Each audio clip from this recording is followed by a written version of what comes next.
Hey guys, I'm learning TFT.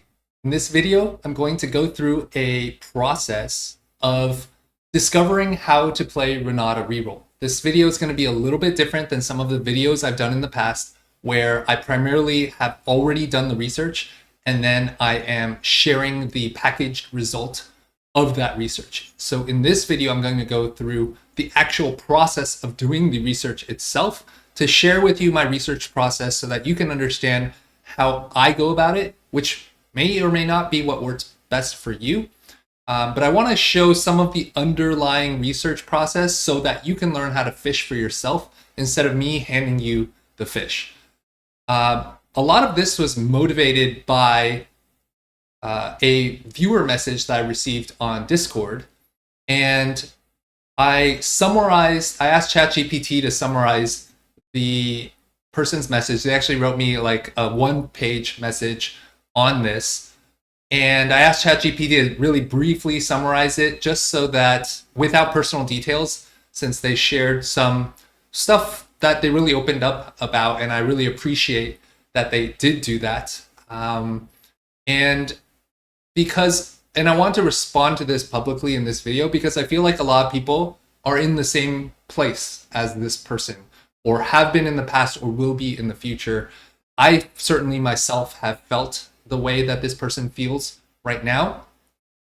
And I believe that this is something that we are faced with, both when playing the game of TFT, and as I've mentioned before, I see TFT as a really great metaphor for life. How we can both learn from this person's challenges, how to overcome it, how to have the right mindset and psychology to approach it, which is both useful in life and in TFT. So I'm going to talk about some ideas related to address this person's message to me, and then figure out how to apply these ideas into a research process to unravel why Renata Reroll is good and how to play it, because I've really seen it pop up as this new and exciting comp since they buffed Renata in the most recent patch. So if you want to jump to the research process, I'll include a timestamp in the bottom. I'll also include if hopefully I remember, to do a brief summary at the very end of this video to talk about the results of my research process. So if you don't want to see the research process itself, you could just jump to the end of the video. Check the timestamps in the description below. All right, so with that said, I'm gonna first go over the viewer message, my response to it, and then go into the research process itself. So this viewer said that they're facing challenges in life right now. They're a young student who is struggling with financial stability, with their personal relationships, specifically with their parents. And they had a fortunate and stable lifestyle growing up when living with their parents. And now having moved out of the house, not having financial stability, having to learn to stand on your own 2 feet, earn your own living, has been challenging.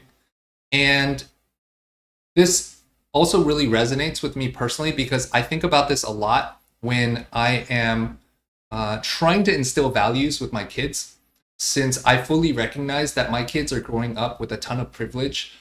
My wife and I live with a lot more wealth and comfort than my parents did when I was growing up.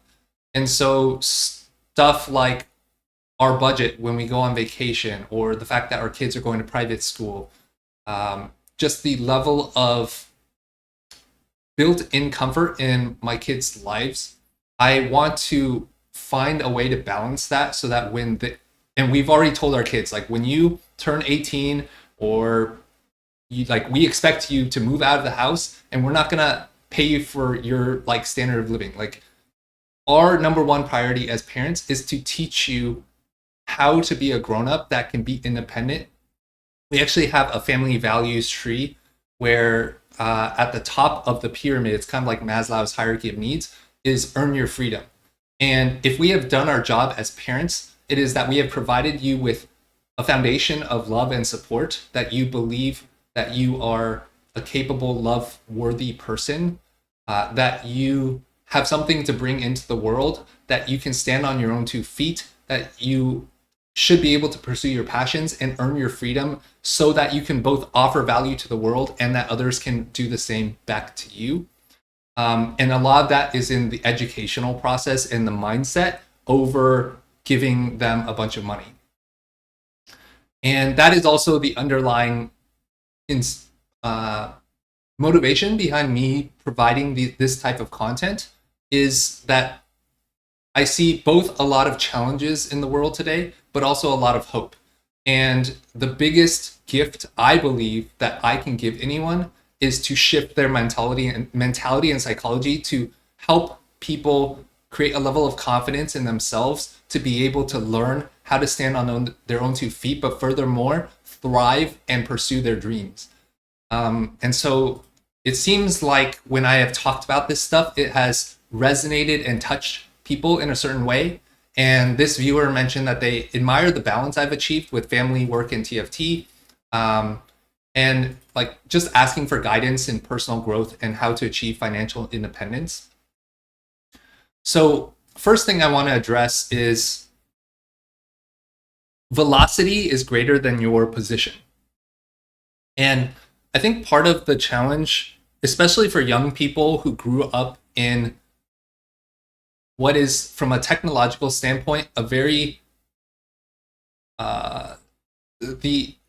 it was a very great experiment as far as what social media has done to our youth, because I graduated college in 2007, and that was like my first startup was I launched an iPhone app in the summer of 2008, which was literally when the iPhone App Store first launched. The first month that the iPhone App Store first launched, my friends and I were recent college grads. I have played games like my entire life. I played like on my high school chess team. I was top 50 in Warcraft 3. I played a game called Dune 2000, which was one of the first real-time strategy games that came out around the same time as Command and Conquer. And I hit rank 1 in Dune 2000. And so like I've always loved games, and my friend and I created a chess puzzles app in the summer of 2008, and that hit top 25 in the App Store. And so anyway, I was very much on the ground and so my first startup was a mobile gaming. Actually, that was my second startup. My first startup failed. It was a mobile gaming startup that was acquired later. But I share that story more to say that a lot of what social media has done to our society and our youth, there's like research coming out now and how that has impacted higher levels of anxiety and depression amongst 20-year-olds today who grew up in that environment, because the people that created these social media platforms didn't understand how that would impact our psychology. And my wife actually worked at Instagram for a while, and the thing that Instagram and social media platforms do is they share, and I think this is also true of YouTube and TFT, you see this a lot too, is that you see a lot of the end result of what people have done to put themselves in a high status, high achievement position. There's a lot of fluff and pomp and circumstance around presenting them, that people present themselves in a far more flattering light than what actually occurred. And that reminds me of this quote that I really enjoyed, talking about kind of genius or giftedness, or that someone has something that you don't. And I think social media exaggerates this a lot and reinforces this idea that you either have something or you don't, you have talent or you don't, or that somebody has something that you can't get. And I fundamentally disagree with that. And Nietzsche, one of the great German philosophers, said, "Do not talk about giftedness. One can name great men of all kinds who were very little gifted. They acquired greatness, became geniuses, as we put it, through qualities the lack of which no one who knew what they were would boast of. They all possess that seriousness of the efficient workman, which first learns to construct the parts properly before it ventures to fashion a great whole, they allowed themselves time for it because they took more pleasure in making the little secondary things well than in the effect of a dazzling whole. So what Nietzsche is saying here is that most of the time when you see someone who might be perceived or talked about as a genius, let's say dish soap or Setsuko or whoever you might talk about on the TFT level, or even if you think about like Elon Musk or whoever like that you respect a lot, or even this viewer speaking about me, like and you could apply this to like Steph Curry or LeBron James, Kobe Bryant, like sports greats. Most of the time, what people call talent, genius, giftedness is not really that, because there are plenty of people in the world, and this is very evident in sports where I remember, like, I believe Andrew Bynum he was a center on the Los Angeles Lakers, was touted as one of the greatest talents of the time. And I think he was picked first pick or top 3. But he just lacked work ethic. He lacked a purpose. And that's what Nietzsche is talking about here, is that inborn talent is just really underrated. Overrated, sorry. Talent is overrated, and that what is underrated is like a commitment and a work ethic. Someone that is willing to do the hard work to construct the small things before thinking about the big things, that have patience to really take pleasure in doing the small hard work than in the effect of a dazzling whole in the big picture of like, oh, I'm going to post this to Instagram, or I'm going to talk about how I sold $1 billion company. Like, no, the people that are true geniuses, what people call them as true geniuses afterwards, were really about seriousness of an efficient workman, all those small things. And so I think the social media culture or YouTube culture, and I think this is just general human nature, there is a desire to attribute to other people who have achieved quote greatness that they have something that you do not. And I fundamentally disagree with that. Like, unless you're below a like threshold of IQ that like you just can't intellectually process stuff, I don't think that's true for anybody. And I think it's an easy way to be lazy to say that other people have talent and you don't. And so that's one thing related to this idea of velocity versus position, which is that, actually, I have another quote on this rocking chair. Oh, never mind. That Marcel P actually shared with me in my interview with him, that what matters is not where you start. Like, if someone is, and this is true for TFT, if someone else is already at GM or Challenger, let's say, right now I kind of every set, I don't get to play that many games relative to top players, so I'll usually get to like a low Challenger level by like middle of set. And what matters is more so your velocity and your ability to learn and grow rather than where you start off. Someone else in life could be older than you, more experienced than you, but if your velocity and growth is positive, all it takes is time for you to overtake them. And this is even more true in today's world today, where AI and technology are evolving so quickly and you get so much more leverage and productivity out of your creativity and ability to manipulate the intellectual world, the virtual world today, that your velocity as a young person can be so much higher than the velocity of someone in the past. And you can see this in sports. Like, a lot of young sports players today have such a great advantage over sports players in the past because you have access to so much more information about science and research about how to take care of your body, about how to perform, how to the level of work ethic, the amount of analytics and data accessible to you.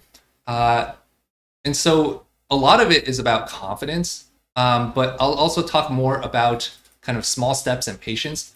Lao Tzu, the great Chinese philosopher, said, "The journey of 1,000 miles begins with one step." You might think that you are way far behind on someone else, but just focus on the step in front of you. Focus on constructing the parts properly before it ventures to fashion a great whole. Don't worry about the great whole. Don't worry about the end result. Just start with that single step. Confucius, another Chinese philosopher, said, "The man who moves a mountain begins by carrying away small stones. Don't underestimate the power of those small stones." I don't even know how to pronounce this philosopher's name. It's a really good book, though. Quick fortunes of all kinds are the least solid because it is rare that they are the work of merit. Ripe fruit through careful labor always comes late. So again, there's this idea of patience, of putting your work in and just getting there over time. And so I suspect as a response to this viewer would be, take your time, cut yourself some slack. Like, nobody expects you to be the richest person in the world today. Like, you are in your young 20s, and I know that as a young man, it can be easy to feel anxiety around your position in the world, your status, and insecurity around feeling like you need to toughen up to make a lot of money, to like prove to your part, like attract a mate, be able to prove to the world that you deserve your place in, like, you know, the world's hierarchy. And like, you'll have time for that. I felt the same way too. Like, when I was in my young 20s, I was starting startup. I didn't know my place in the world. I felt like I needed to be like Steve Jobs and make $1 billion so that I could make a dent in the world and prove that my existence was not meaningless and pointless. And my parents like raised me with a lot of conditional love, that achievement was the way that I would get attention and love. And so that's what motivated me. And I felt a lot of that impatience and insecurity. And as I've gotten older, I realized, like, it's okay. It's okay to slow down. A lot of the best things in life come with time, and patience is what is really required, and a certain work ethic to follow what you believe and dream of. Leo Tolstoy, I think he was Russian, philosopher and author, said, "What reward should a good deed bring you? Only the joy you receive by performing it. Any other reward lessens the feeling of this joy." And so what he's talking about is, instead of focusing on the destination or feeling like, oh, I need to, back in my 20s, I was obsessed with Ayn Rand and like, just like making money to prove your worth. And in my early 20s, when I was running the mobile gaming startup, we had a acquisition offer pretty early on where, I think when I was like 21, I told my mom I wanted to be a millionaire by the time I was 25. And we had an acquisition offer where each of my co-founders and I would have ended up with $3 million post-tax each. And the deal ended up falling apart at that time.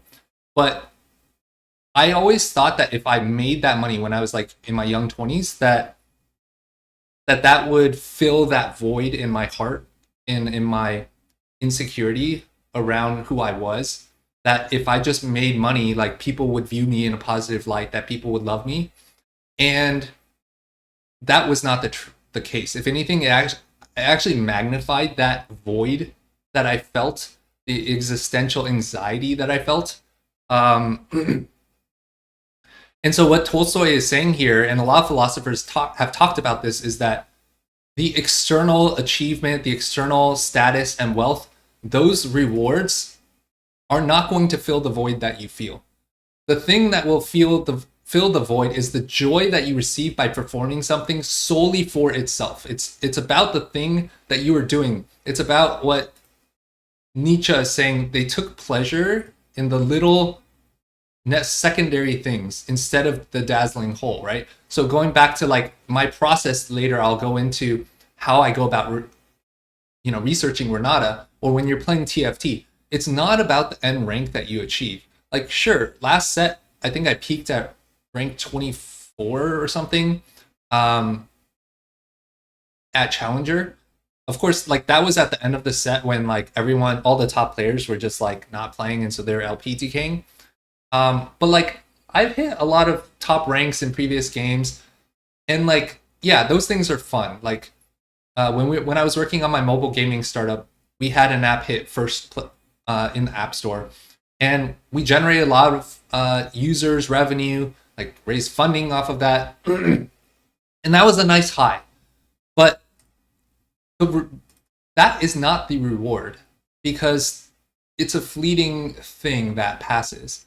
And when you get attached, overly attached to the external rewards, the extrinsic motivators, that's like being run off of unsustainable fuel. It's like running off of gas or coal as opposed to renewable energy.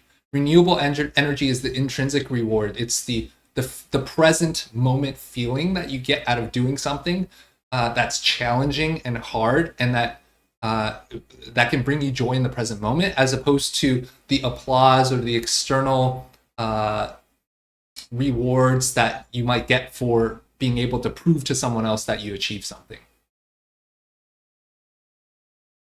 Process over the results.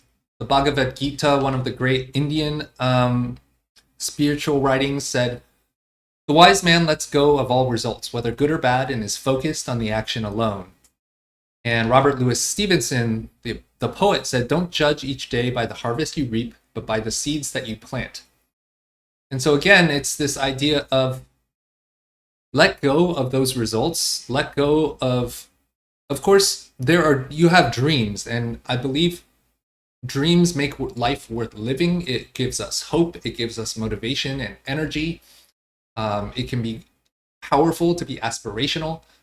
And so, in a TFT context, you can say like, hey, I have a goal this set to get one rank higher than where I previously was.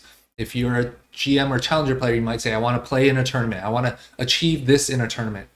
And I think that's great. But getting overly attached to goals can leave you in a bad place, because again, if it gives you that unsustainable energy or motivator as opposed to the intrinsic. The intrinsic, the renewable energy, the solar, the wind power, that is when you are focused on the action by planting seeds instead of the external stuff. So this viewer also mentioned challenges with their personal relationships, specifically with their parents. And I suspect that this happens a lot with anytime a young person leaves their home and is finding their way in the world. This is definitely true in my childhood, and it's still a challenge that I have today. Figuring out how to reconcile both the privileges that my parents gave me and the traumas that they gave me as well. And it's taken a lot of time and therapy and personal introspection for me to like grow on this. But now I appreciate more some of the things that my parents, quote, did to me, that I was very critical about with them, and that has taken me a long time for me to forgive them on. But I have also learned to be a lot more appreciative of those things, because those things that they put me through have also made me who I am.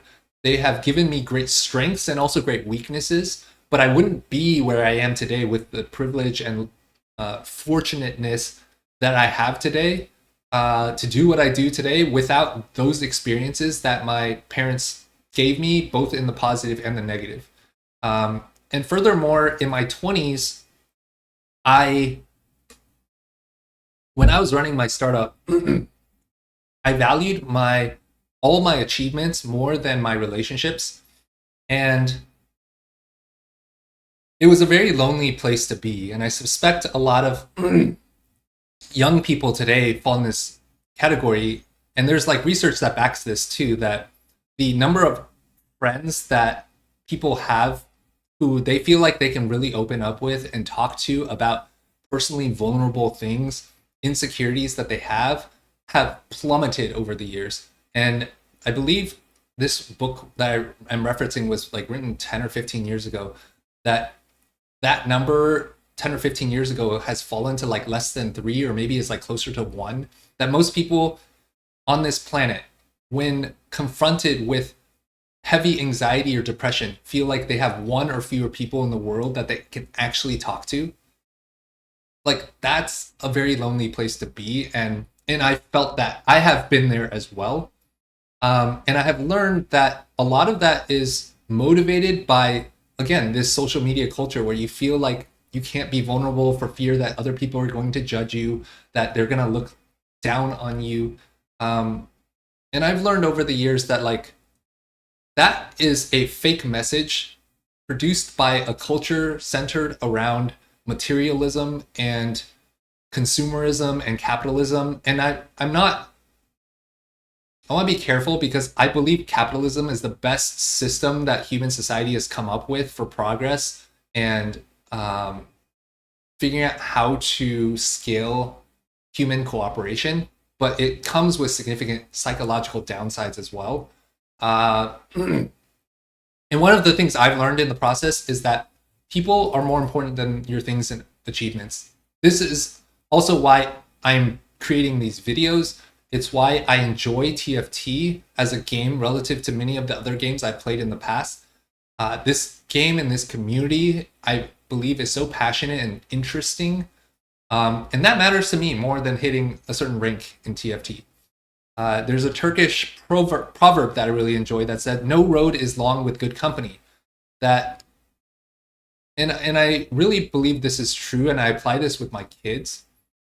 And like with my parents, they emphasize to me that getting straight A's in school, going to good, like getting good scores on my SAT, doing a lot of extracurriculars, getting into a good college, like that was the goal in life, so that I could get a good job, so that I could make money, so I could be stable.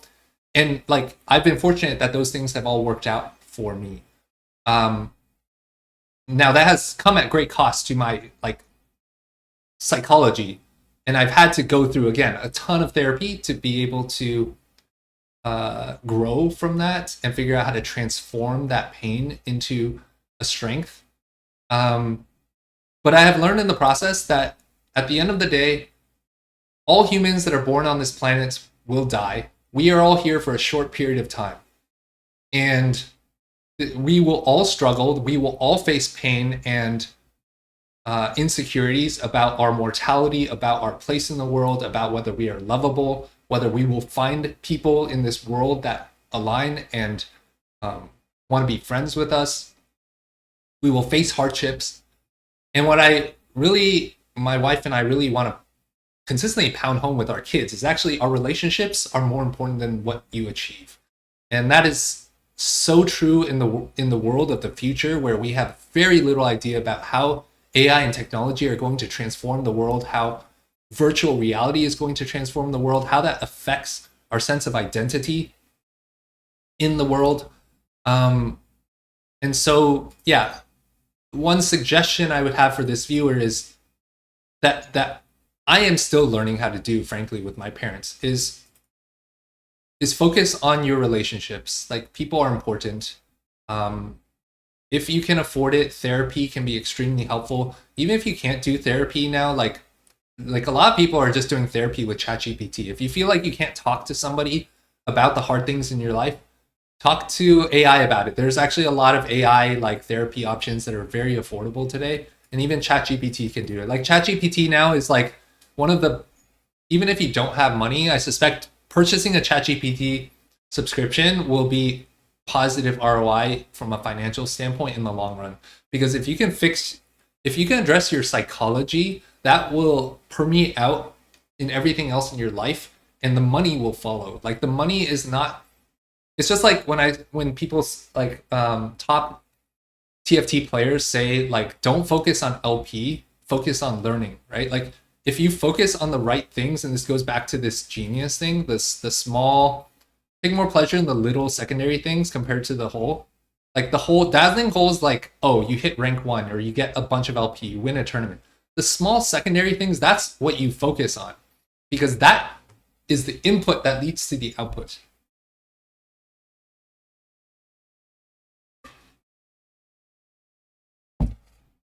All right.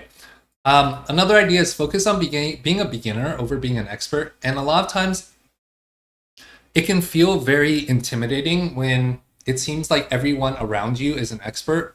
And this is true in TFT. Like when you are surrounded and watch all these like streamers and YouTube videos where like people seem like they know everything, and at least compared to you, like you're like, wow, there's such a big gap between where I am and where they are, and it can feel overwhelming. And so a lot of times we want to, and again, I think this is related to this whole Instagram social media effect of wanting to appear smarter than we are, wanting to act like we are an expert. We have this like status anxiety around like being perceived as weak or not knowing stuff.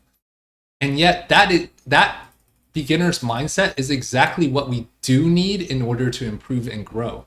That's why a lot of top TFT players say like, I suck. Like, it's not saying I suck from a shame and guilt perspective, but it's like saying I suck in that, and that's related to this quote. It's like, in the beginner's mind, there are many possibilities, but in the experts, there are a few. Give yourself permission to be a beginner by being willing to be a bad artist or a bad player or a bad whatever, entry-level engineer, student, whatever. You have a chance to be an artist and perhaps over time, a very good one. And so when you allow yourself to be a beginner, to acknowledge that you don't know everything, then you open your mind up to learning. And it is that learning over time that will snowball and grow exponentially and surpass other people who are acting like an expert and not learning and growing because their position is fixed with a small velocity or maybe even a negative velocity. And like in TFT, if you're not learning and growing and the patches and sets are changing, you actually have a negative velocity. Whereas for someone who's constantly learning and being a beginner, focused on learning the fundamentals, not just about one-tricking a comp, not just about taking in what top streamers or influencers are saying about what is good at the moment, but rather learning a process for learning how to improve, that is how your velocity will increase relative to everyone else in the world. And that, again, is why I love TFT, because it is a perfect metaphor for life. If you can, and this viewer has actually done pretty well. I think they started like within the last couple years and have been steadily climbing. Like if you can climb in TFT consistently over time, like this is a hard game to play. It is psychologically challenging. And if you can get good at TFT over time, I believe you can get good at any area in life, because the same skills that are necessary to getting good at TFT are the same skills that are necessary to getting good at any domain in life. The challenge is motivating yourself to figure out how to apply that mindset into another domain. And that relies on like having the next thing, which is trust and faith. You have to believe that you can get there. If you don't, and I say this to my kids a lot, especially my son, who has been playing in more like, he's been playing in chess tournaments and basketball tournaments. And he played in a playoff game this last year. And it was the championship game. And he was saying he was feeling scared and nervous. He even said, like, I don't want to play. And he's like the best player on their team, but he was just getting a lot of doubt, right? And I think this happens in tournament play a lot too, for TFT. Or let's say you're playing against challenger players, streamers for the first time. Someone mentioned this when they were saying like, oh, whenever I play against you, referring to me, or other top players like Dish Soap or whatever, and they just started getting to this level, they would get intimidated, and that would cause them to psychologically go on tilt and not perform well. And so there is a level of faith that you need to have, whether that's in TFT, that you say, I believe I can get there with enough time and patience, which is another thing. It's like, it's not like, oh, I'm completely new to TFT, I'm gonna get to challenger within this set. Like, forget about that, right? Like, it's about the small steps and the patience. Like, going back to this, right? Like, if you are willing to be patient and do the hard small steps, you can eventually get there. Now, the amount of time that you need to get there may take a lot longer than you expect. So you kind of have to be realistic about that too, which is why if you can enjoy the process over getting to the end result, over getting to the destination immediately, then you can actually live a full life where it's like, hey, eventually, hopefully you can get there, but as long as you enjoy the journey and you're doing it with people that you enjoy, does it really matter if you get there at the end of the day? And so one of my favorite quotes that has helped me when I have struggled with trust and faith, whether in the world or in myself, is by Steve Jobs. This was in his Stanford commencement speech. He said, "You can't connect the dots looking forward. You can only connect them looking backwards. So you have to trust that the dots will somehow connect in your future. You have to trust in something, your gut, destiny, life, karma, whatever. This approach has never let me down, and it has made all the difference in my life." And so when this viewer is saying, I'm struggling, I'm having challenges, you might be in a pretty low place right now. And that is because you can't connect the dots looking forward. And so your ability to use this as an opportunity for growth, that this is like a big boss, right? It's like a game, end of game boss, that if you can beat this boss and come out of this, like you're going to be so much stronger and you're going to have so much more belief in yourself and confidence in yourself. And if you can trust that the dots will connect in the future, you don't have to be religious or spiritual or anything. Like, if you can somehow just create some level of trust, it doesn't have to be like a huge level of trust. Like, just take a leap of faith for a moment, right? In just this small step. And if you can just do one small step and see a little progress, and like, let's say in TFT, if you've been trying the same thing over and over and over again, you're perma heart stuck in like diamond.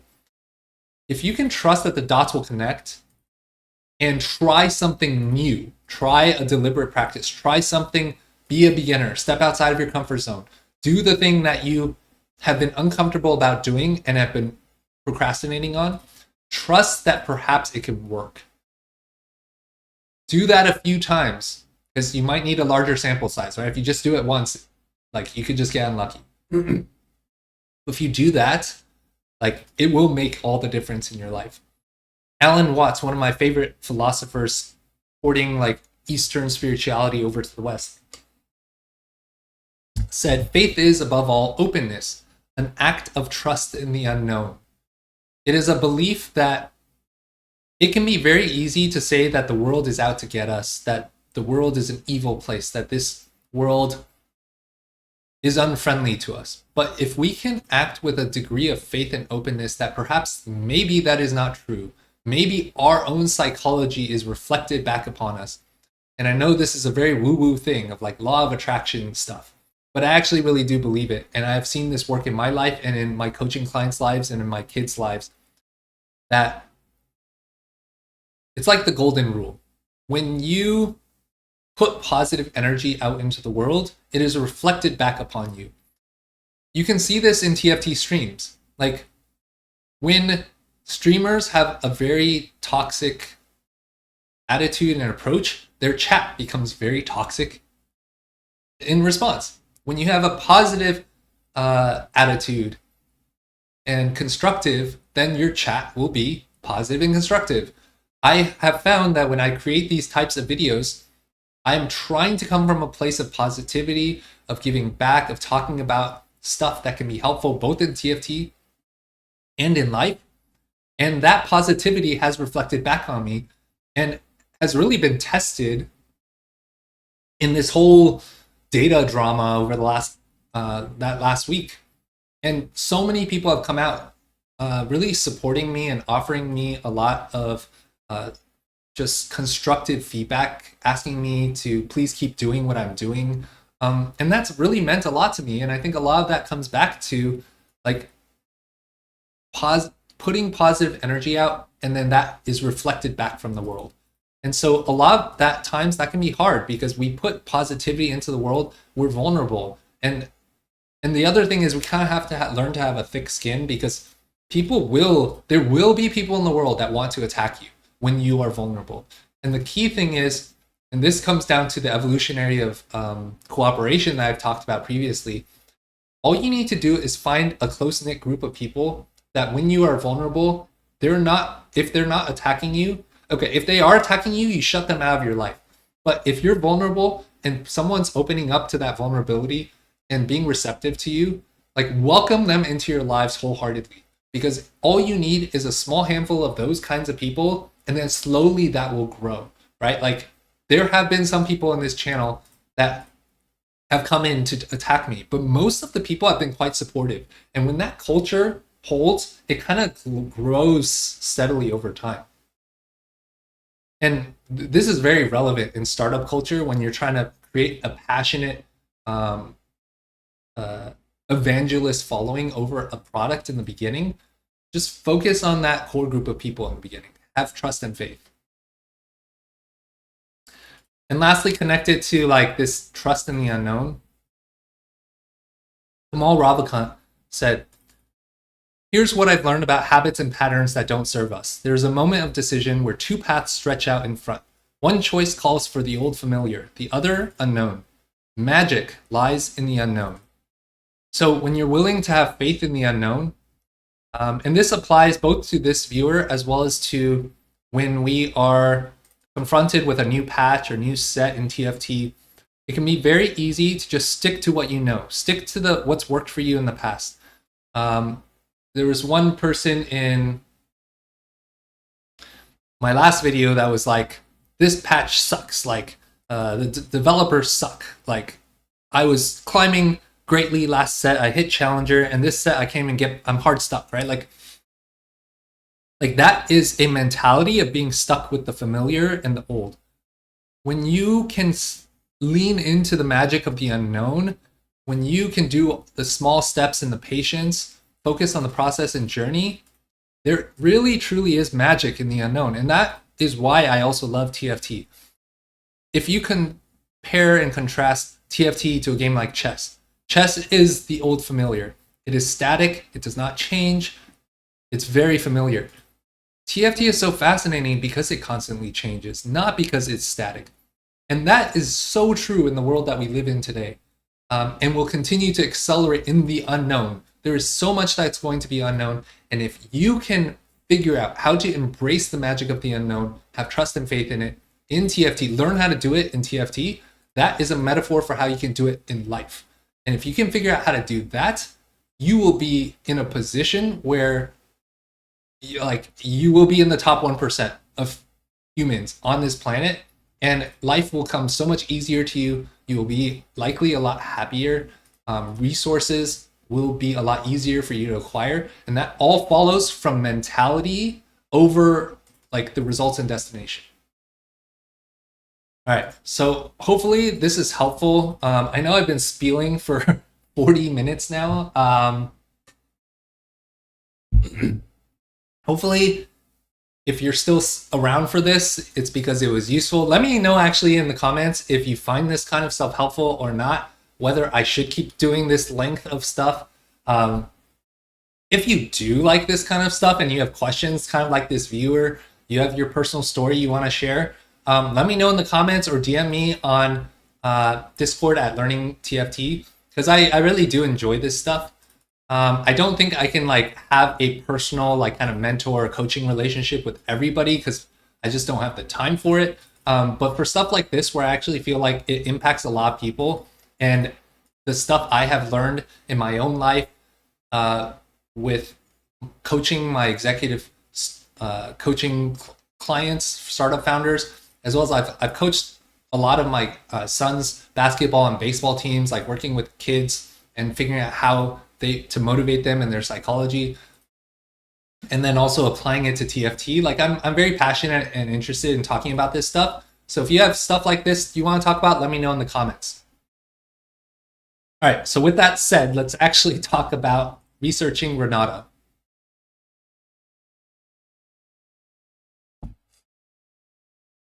All right, so how did I even come to recognizing that Renata is good? And again, this is going to be a lot more detail oriented. It's not going to be as focused on the end results. So just like the whole spiel I just did, right? I'm revealing much more of the sausage making process instead of the end sausage. So it starts with this Renata ability damage. This is from the patch notes. So patch impact.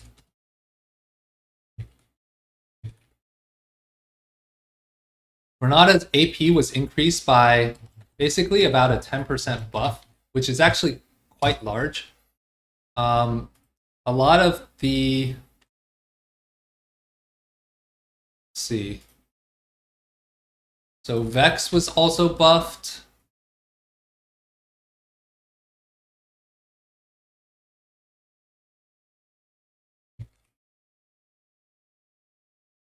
Let's see, this is a Vex 3 10% buff.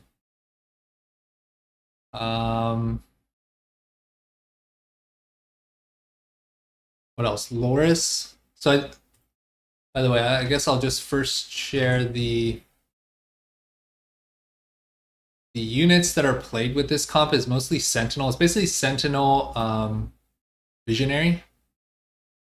Like vertical Sentinel, vertical Visionary, basically. I'm looking at the units that benefited from that. So Loris was buffed. Shield buff and mana buff.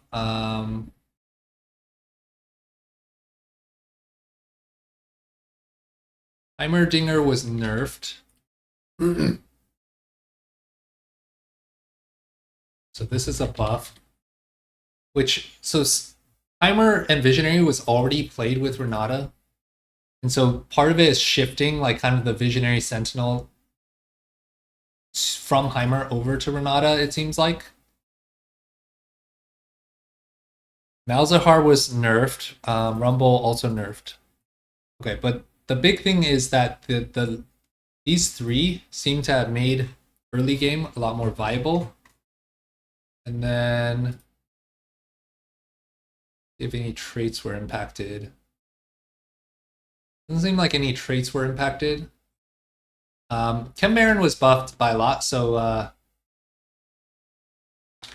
just say if you get early Chem Baron, like a 2-1 to 2-3 Chem Baron start can also benefit because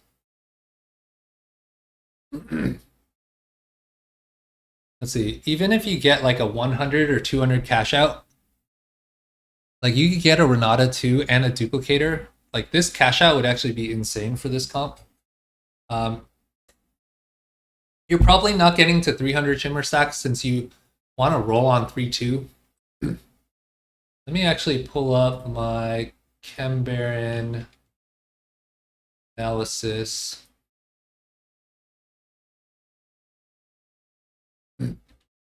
So if you start on 3 Chem Baron on 2-1, let's say you win here, or you lose here, because usually you want to roll on 3-2. But if you had 3 Chem Baron, you could just not roll here and still lose and get 200 cash out. So let's see, Chem Baron importance here.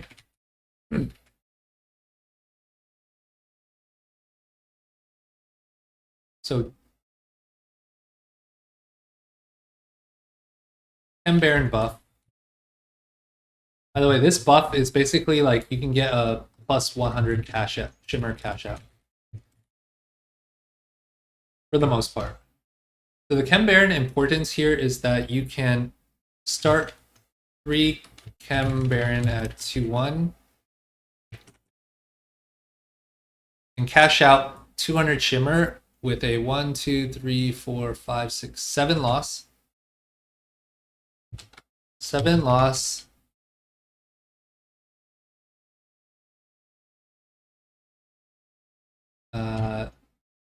End of 3-2 cash out. 200 Shimmer cash out.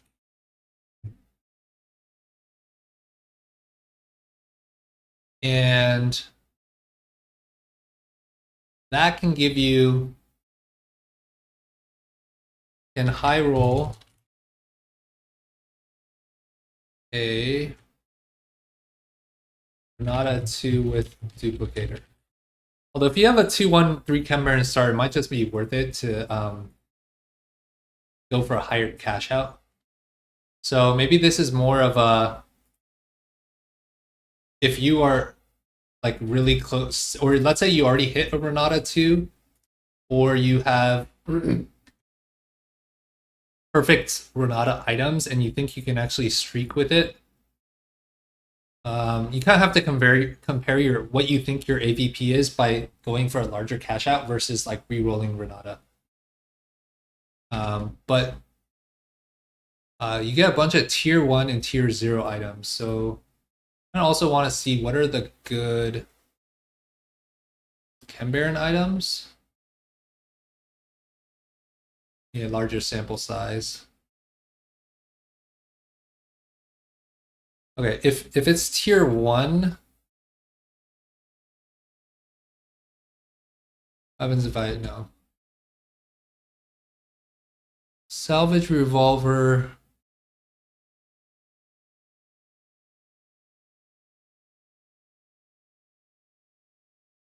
Okay, salvage revolver versus Archangel. This gives you 30 AP every 5 seconds. This gives you 10 AP every 5 seconds. So this is really not as good. This stats should be skewed because this is a tier 0, and people that get tier 0s are probably already cashed out like a massive Chem Baron 6 or 7, like 400, 500 cash out. And then they're cashing this out at the 100 level afterwards, which is skewing this data. All right, so it seems like the tier 1 is probably not that good. But what is a tier? Okay, Unleash Toxins. It's like a Shojin.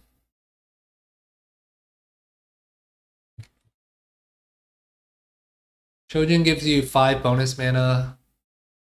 Unleash Toxins. Wait, that's 2. Unleash Toxins 1. 15 AP, 10 mana. 15 AP, 15 mana, and 15 attack speed. After casting, launch 3 missiles at the current target that deal 100 magic damage. Okay, so it seems like somewhat comparable. Probably Unleash Toxins is slightly better than Shojin. So from a item standpoint, Unleash Toxins can replace Shojin.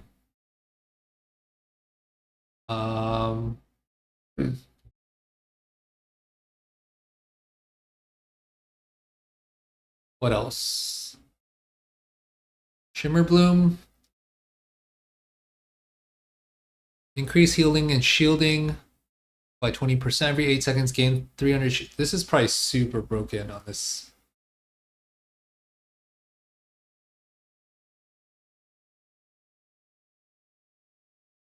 I mean, these are tier 0, so I wouldn't count these, but we'll take Saber too. I think Shimmer's Bloom is actually really good. Because the way... Okay, so let's talk about the way Renata wants to win the fight. Let me pull this up on a bigger screen.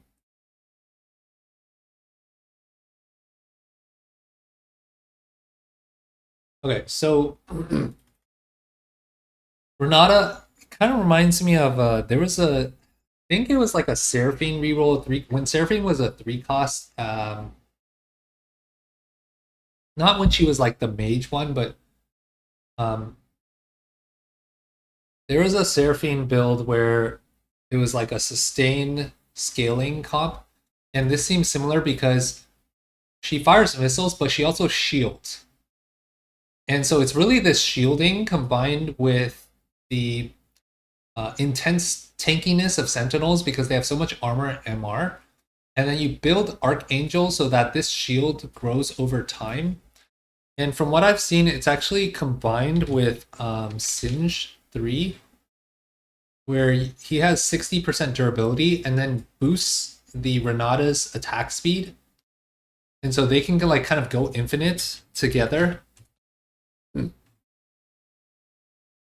And so it's really this shielding that gives you a lot of value and scaling that other comps don't have enough DPS to get through your front line in time. Like the other team basically needs to burst down your front line before the Archangel scaling gets too crazy that it just hits escape velocity.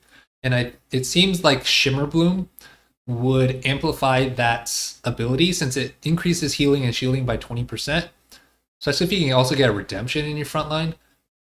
And then it also gives every 8 seconds gain 300 shield and grant the same shield to 2 lowest health allies. Like this seems completely broken on this build. So my guess is this is like S plus. And then Unleashed Toxins is probably like okay. Voltaic Saber actually seems really strong too. Although this is a really small sample size, so it's like I'm not sure. Virulent Virus. After dealing ability damage, enemies affected take extra 15% damage. Also seems quite strong. So it's like all of them are quite good on Renata. Virulent Virus and Voltaic Saber. Even though Voltaic Saber says recommended user Sabika and Smeech, this is actually quite good on both Silco and Renata. Okay. What other information do I need to collect? Oh yeah, patch impact. Augments.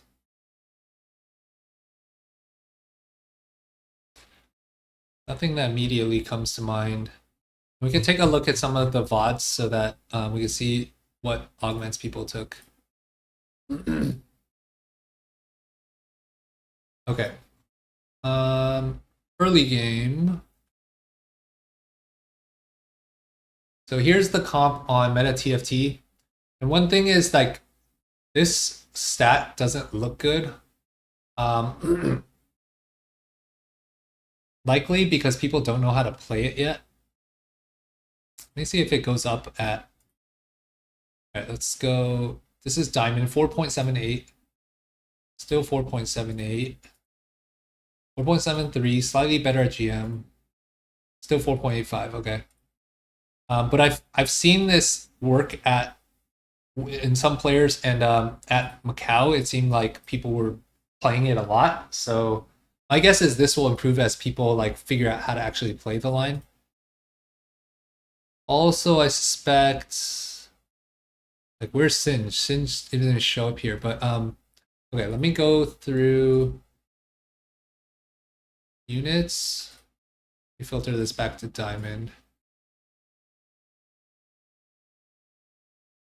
Okay, Singed is here. Let's also look at by star unit frequency. Okay, so Singed 3 versus Singed 2 is a huge difference. This is a 3-9 versus a 4-9, which if you go back to the stats we were just looking at on the comp page, could be a big difference how people are playing it wrong. Like this 17% win rate.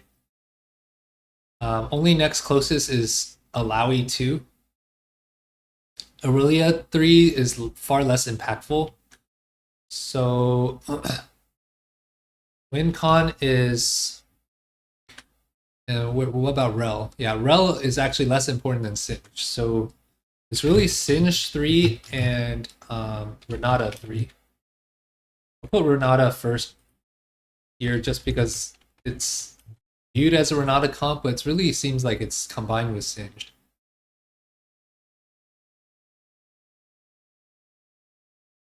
Yeah, like Leona doesn't even matter.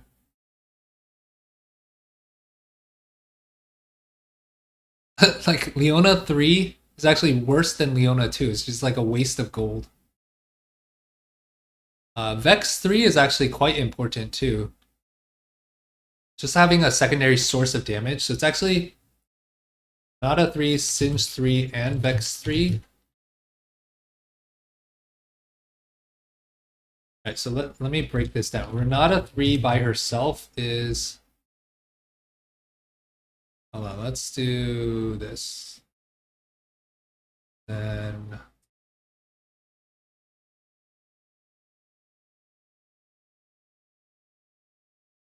Okay, Renata 3 is a 4.3 average placement, 55% top 4, 14% win rate. Renata, and that's with 3 items. And then I'll add in Singed 2. Singed 2 is a 4.9, 42%, 10%. Singe 3, 3.9, 61%, 17%. Then this is a Singe breakdown. Now Vex breakdown is Vex3 is a 3.9, 63%, 14%, and a Vex2 is a 4.8, 45%, 7%. So this actually seems more similar to, what is it, the Zoe, Ari, Poppy, Lilia reroll from set 12, where you actually want to roll on level 5 for 1 cost, then level 6 for 2 costs, which the key 1 costs are. Hold on, let me look up Aurelia.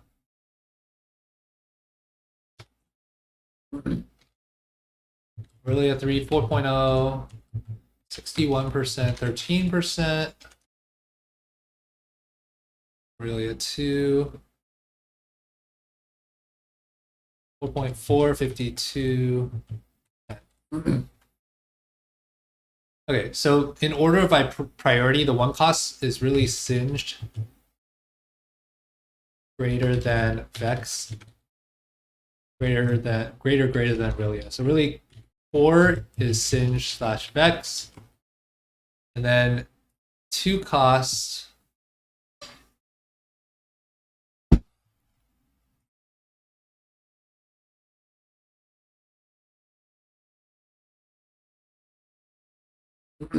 two cost Rel 3, 4.2, 58%, 11%. Rel 2. Oh, Rel 3 seems pretty important too. 4.6, 49%, 10%. And then we saw that. Oh, I don't even need a. I could just get that here. I didn't even need to do that. Okay, lesson learned. Wait, can I just do 2? No. Leona.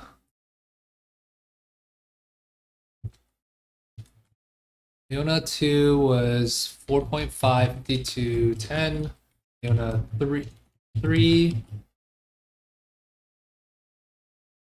4.5, 51, 8. So key 2 costs is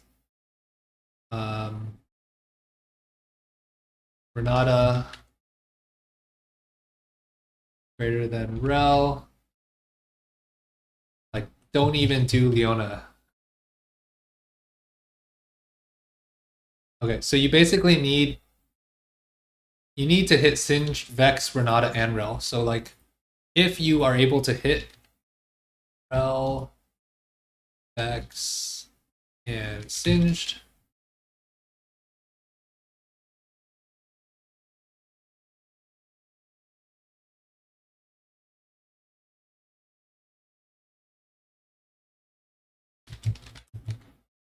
okay, if you hit all of these, if hit all of the above, then you get 3.5, 72%, 17%. All right, so if you hit all of these, compare that to this, people are, it seems like this stats is off because people aren't even, people are playing Singe 35% play rate. People are just playing this wrong, especially if you look at this rolling. Like, you should be rolling way more at level 5 than at level 6. So people are just playing this comp wrong right now. Okay. So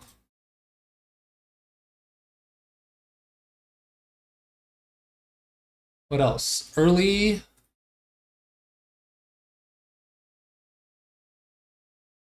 Let me pull up Tools.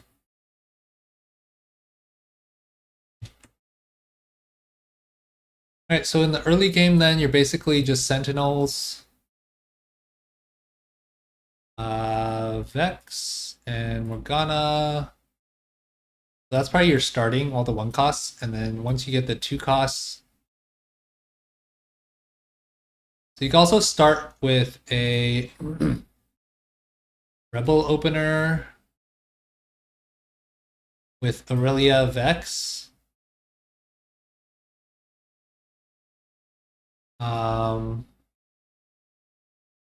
And then you can also start with a Chembaron opener.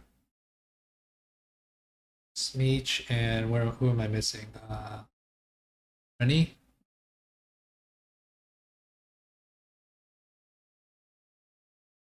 So you could do 3 Rebel, you could do 2 Sentinel, 2 Visionary.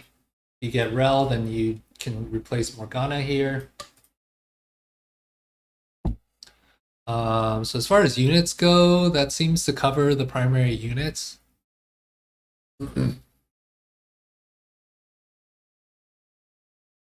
You can also, like, there is a world where you could go Lux, Zyra with a Sentinel frontline and transition into Renata later.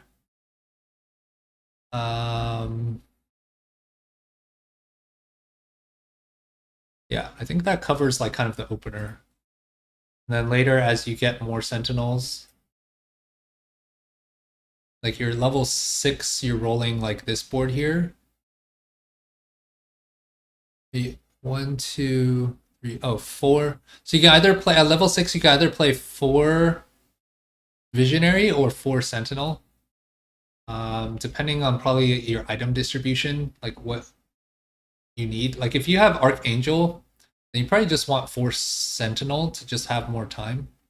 If your items are more bursty, or if you have a lot of tank items, then you could just do 4 Visionary. Or if you have like mana item, then the Visionary is more beneficial. Okay, and in the beginning, you basically play this off of tier rod start.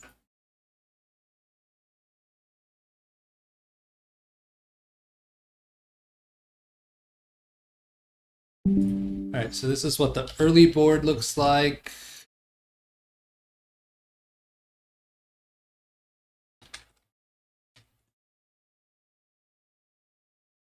Okay, and then itemization.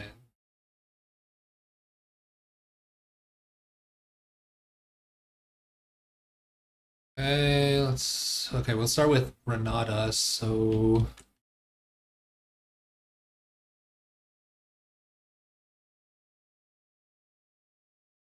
do an items tier list.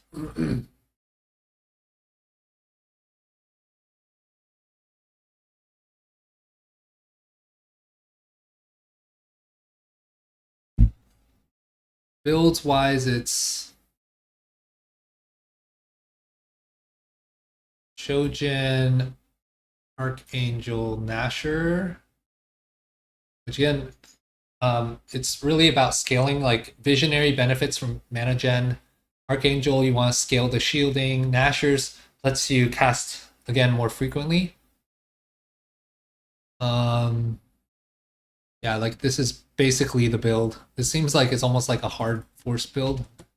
Let's see if I can get a larger sample size.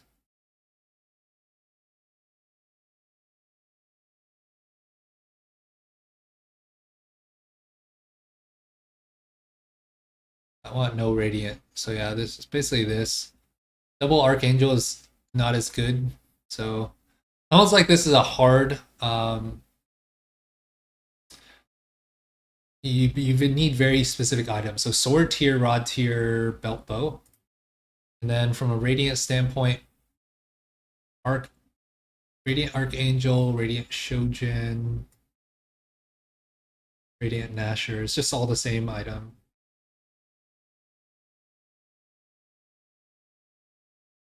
Let's see if we can see anything on artifacts.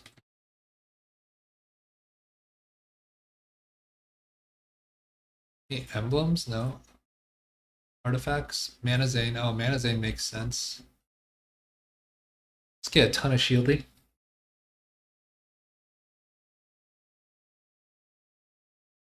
Talisman of Ascension. Small, super small sample size. I mean, it kind of makes sense since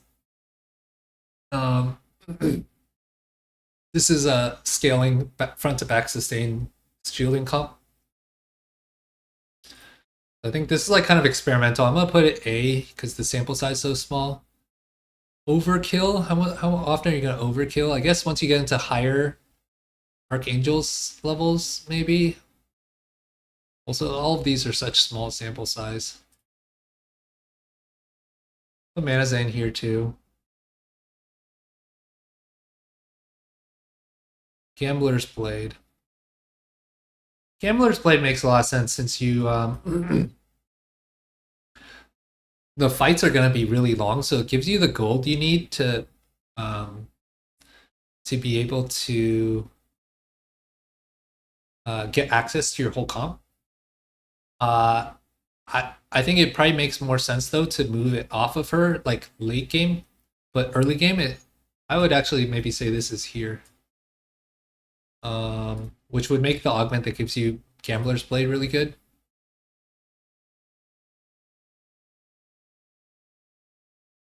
Mana Zane. 120 mana over 5 seconds. So it basically gives her 1.5 casts. The thing is, the shield, it lasts for 3 seconds. So it's like you might be wasting some shield.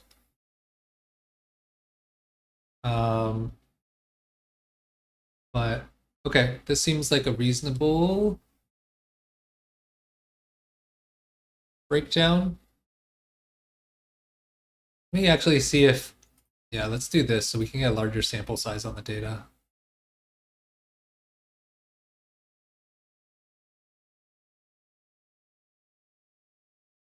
Deathfire Grasp, not very good. Seeker's Arm Guard. Takedowns, scale AP. This doesn't seem very good. Radiant, this. Sample size on these are also low. I can see Life Blade being good. What was regular Gunblade at? No. But maybe Life Blade is just really good overall. Like, okay. Probably not. Alright, I'm just gonna say this is like the core.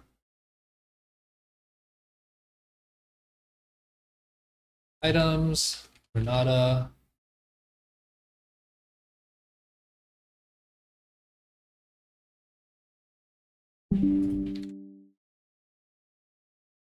Alright. And then since who do we want to itemize? Let me see if tactics.tools has sometimes this has a better view.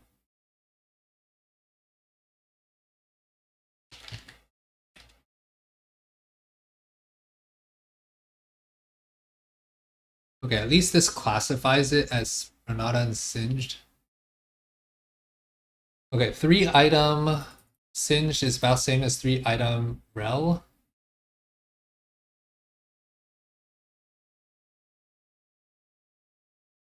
I mean, this is probably skewed. So let's look at percentage. Okay, percentage of time you have 3 items is basically Renata, then Singed, and then Rel and Vex. So why is Morgana here? You're going for Visionary. Oh, Morgana is part of the standard board. I didn't see Morgana. All right, let's go back to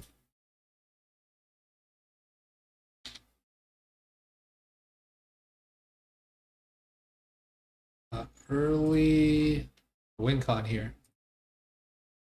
Forgot about Morgana.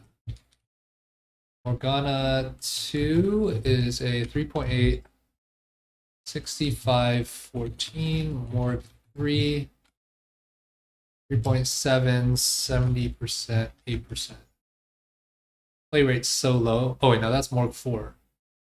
I got this wrong. Morg 2, 4.8. 35.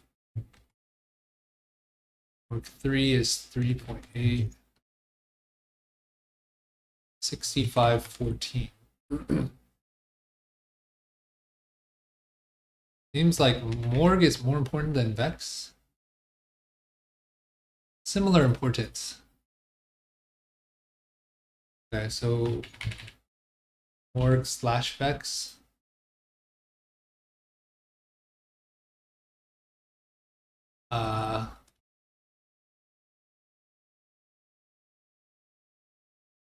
Okay. Let me go into the late game board then. Early, late. Oops.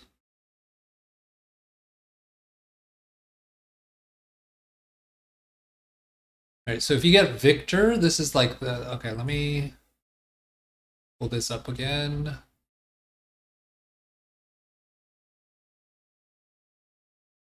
All right, so we have Aurelia, Vex, Morgana. Did I already have Morgana in this one? Yeah, Morgana, okay. All right, Aurelia, Morgana, Vex, Singed, Rel, Renata. Oh, interesting. You like don't even play Leona on this one. So it's basically Leona or Boris, it seems. And then you basically flex in Rumble later. 2, 4, 6, 8, 9. This level 9 board. So actually getting an emblem lets you fit in 6 Sentinel on level 8, which is quite valuable, it seems. Also lets you fit in Victor. Like these are the core flexes. Mel is actually a great flex too. Mel also shields. Mel fit and Victor too. Like Victor does board wide stun, so both of these like contribute to stall, which really helps with this overall game plan.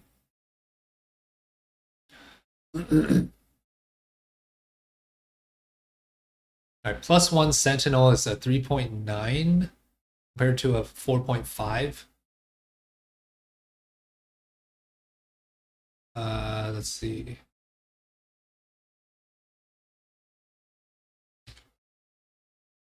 Impact of emblems.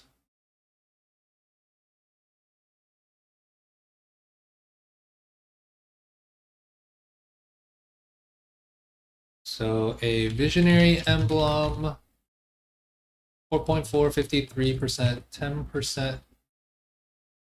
Which if we just use default Renata 3 is 4.2, 56, 15. So this is like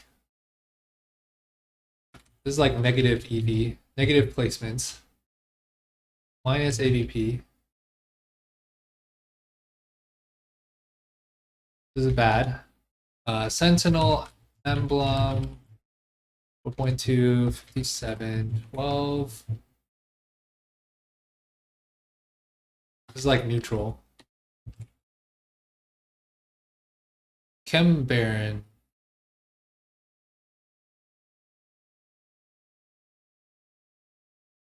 Interesting. Rebel. Let's see, let me go back to the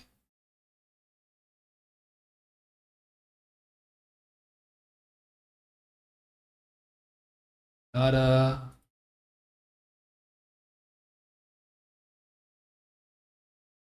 Where can I see emblem?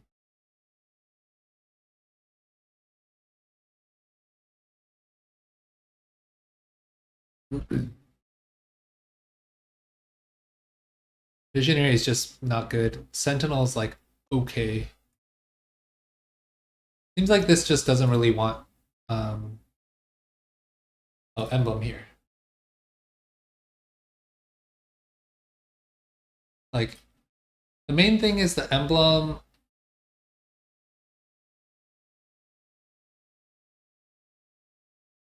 So Sentinel emblem helps fit 6 Sentinel for Visionary on level 8, but doesn't really help, I guess, and more space, more board space for Victor and Mel at level 9. But doesn't help AVP that much. This is not a very emblem impactful. Also, I always forget what even makes the Sentinel emblem. Alright, Sentinel emblem. Can you even make Sentinel? Okay. And vest.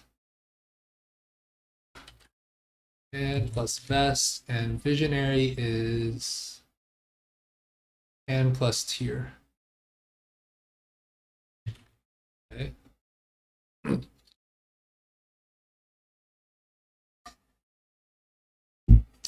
Alright, late game board. Okay, what was I looking at? I have too many windows open. Okay, here we go. This is your late game board. Here you have all of these 3-starred. I mean, usually you're not going to 3-star everything. Oh, also I want to look at board positioning.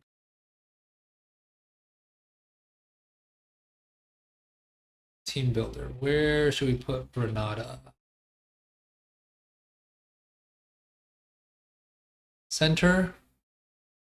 These 2 hexes. That also aligns with the... Okay, let's look at these posts. Renata middle. It also seems like if if you don't 3-star Morgana, then you can replace with Heimer later. Where's my...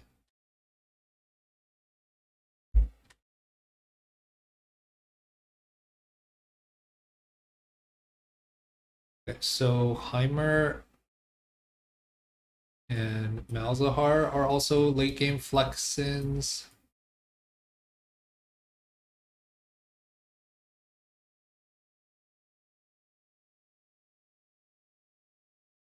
How do I visually position this? Okay. So if we don't hit Morgana 3, then Heimer or Malzahar can replace that. Rumble can replace Yona or Loris. You want Vex because you get the 3 Rebel here. Renata positioning in the middle here makes sense because the shield applies to the allies they pass through, so you actually want your front line middle. That's why the positioning looks like this. You can also get Jace for 3 Academy if you do Heimer. So where's Jace? Alright, so Jace is another option, as is Malzahar.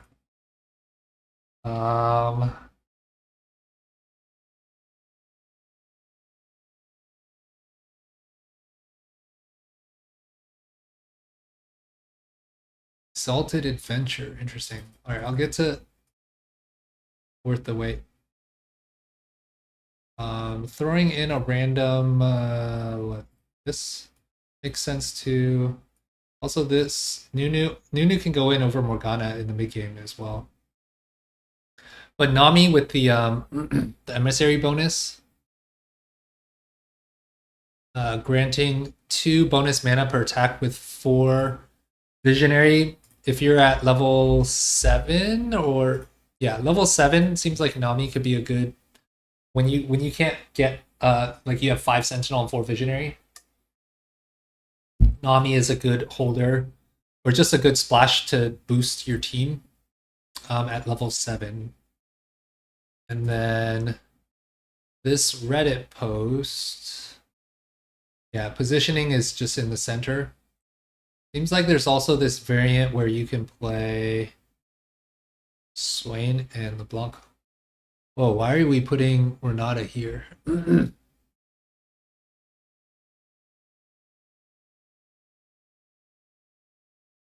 can activate 3 Chem Baron. Open at 200 stacks. You can also roll for Smeech, it seems. Okay. I'll roll more. Let's check this out more in a little bit. I just want to look at positioning. All right, so basically positioning is in the center. Okay, this looks like. Wait, hold up. I want to include the M Baron variant too. Smeech and Nunu. Smeech and Nunu. Okay, because we have 2 Chem Banner here already, we can throw in this. If we get 80 items, then we can throw in Smeech and Nunu and take out Morgana.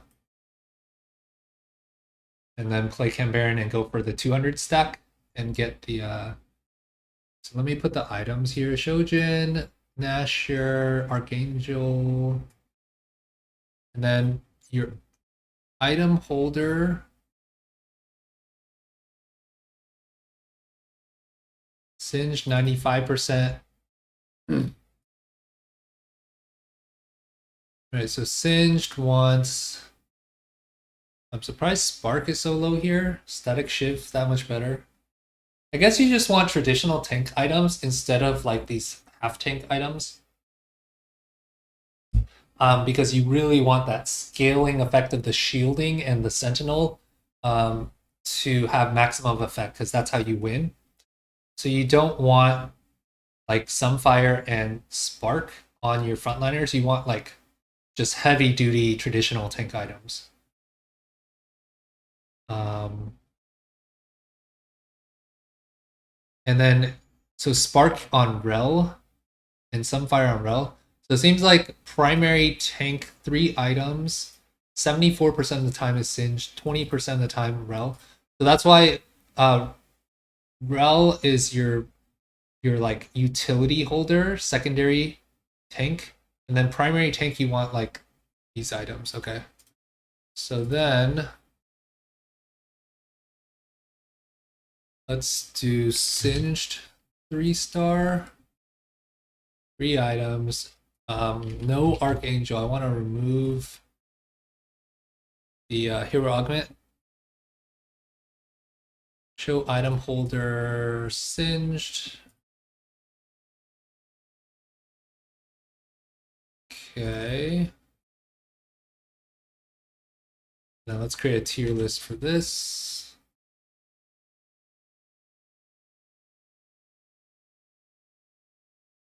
Items. Average place. Oh, I should also go over the okay. Oh, you know what? Let me actually first do the chem. Can I? Oh, they don't have the chem baron. Okay, I need to include the chem baron item separately.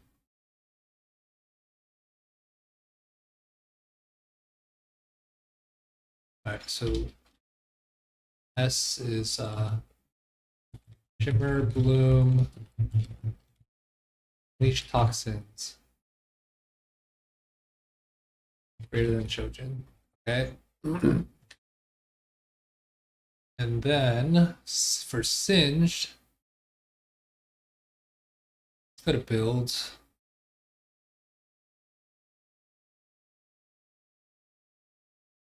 All right.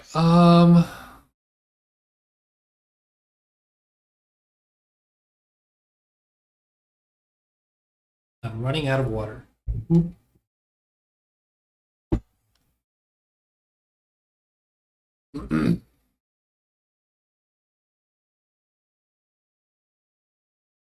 So, Stone Plate, Crown Guard, Warmogs. Dragon's Claw shows up a bunch.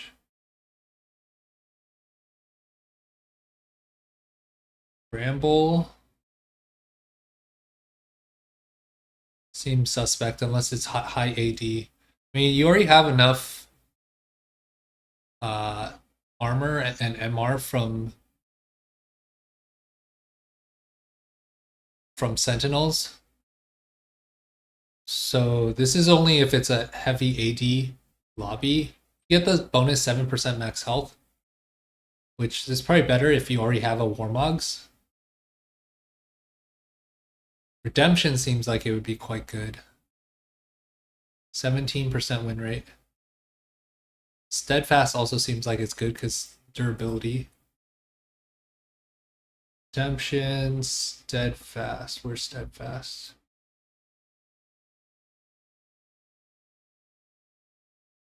Crown Guard Declaw. Crown Guard Declaw. Okay, so Crown Guard is especially good because it gives the additional shield, which I see the unit. Okay, which will buff the durability and the attack speed. So Crown Guard is actually the best one by far. Declaw, why is Bramble so good? Is the meta really AD? All of a sudden? AP. I mean, against Jinx it's good. Oh, okay. Against Violet and Twitch, but it's probably Bramble is a hard counter to Violet. Because most of these other comps are like won't be able to scale and beat okay, so we see counters good against. Let's go back to Renata.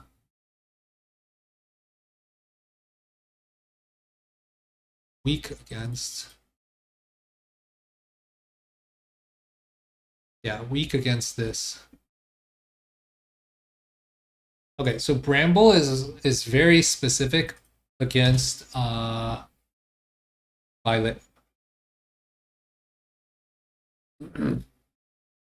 And Twitch, but I suspect this scaling comp is good against Twitch. Okay. Where were we? Bramble, Redemption, good. Okay, Redemption we should move up. I think Stoneplate's probably not that good. Why would you build Stoneplate? I think this is just probably built incorrectly. Sunfire, like, okay.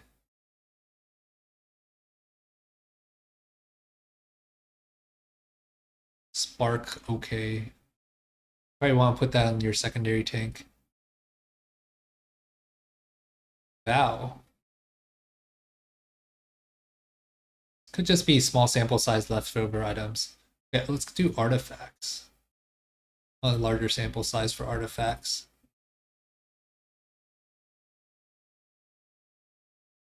Okay. Anima Visage, very strong. Oh, Light Shield Crest. Light Shield Crest so broken. Especially on Rel.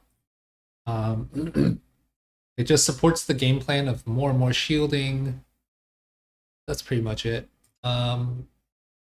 Radiant. Radiant Declaw. Where's that? Radiant Redemptions. Okay.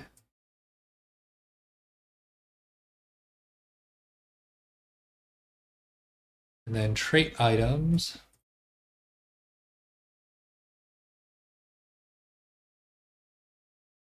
I'm gonna go with, okay, Pill to Oven. Can't really read this. Let's see. Where can I see the hilt of an hex armor?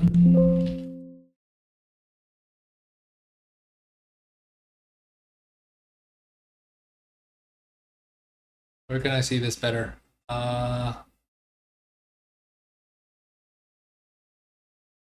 Stacks armor magic resist, deals 50% magic damage to 1 hex radius. Doesn't seem very good. Destabilize the chem tank.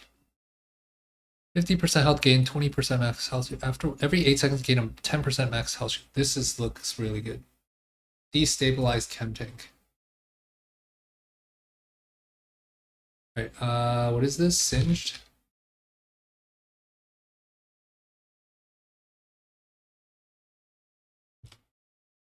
Destabilize chem tank.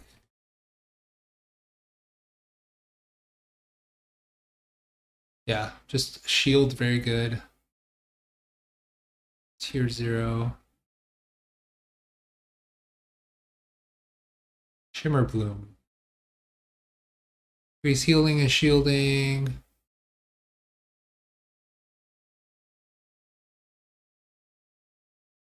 He does not heal and shield, so the sample size is too low. Alright, so it's basically just destabilized chem tank.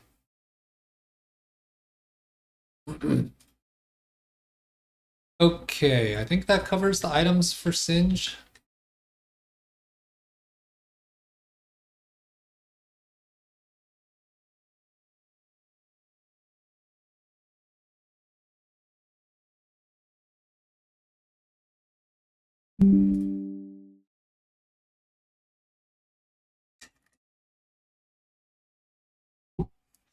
Alright, I might need to end this video soon so I can get water, or either that or get water. Alright, so now, where's my, oh man, did I kill my late game board? Is that another tab? No! I left the board that oh man, I gotta make that again. Alright, alright, let me just use this as a way to test my memory then.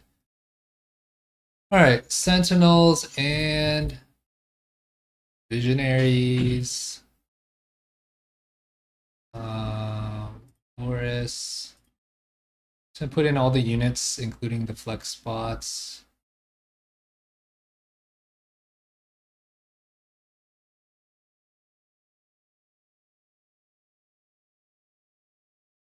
Alright, so these are your flex.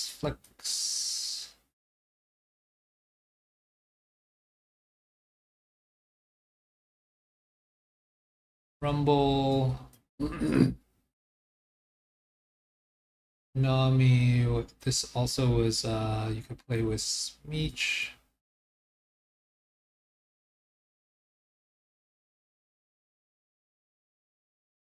Also missed Fiona. Alright, I think this replicates what I just had. And 3-star, 3-star.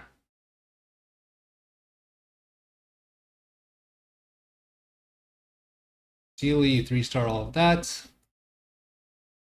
What else am I missing?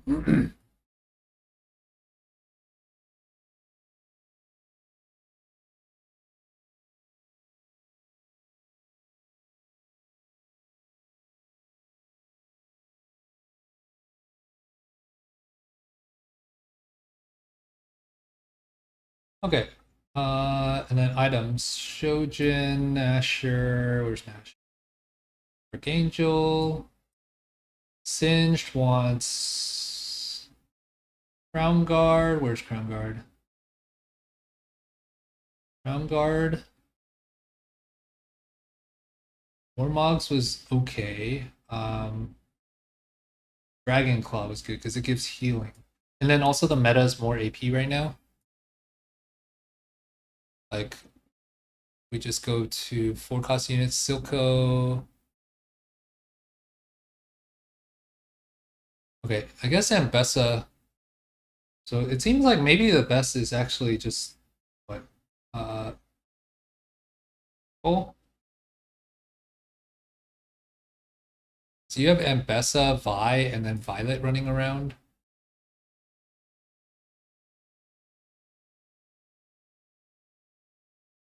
Let's see. Seems like Crown Guard is really good, and then Dragon Claw.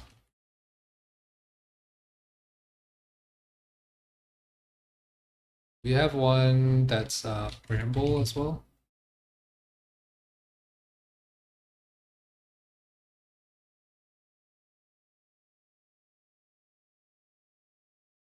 On Singe, this on Singe. 21%.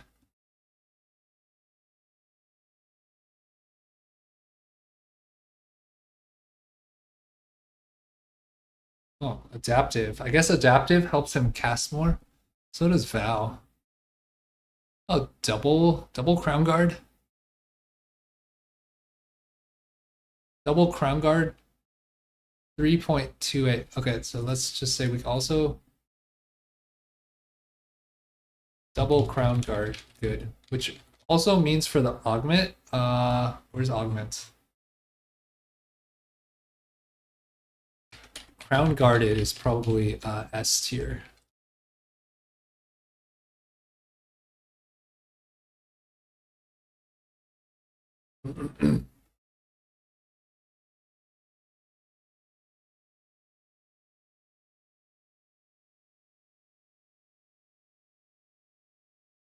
Adaptive and Vow. Yeah, let me add adaptive and Vow.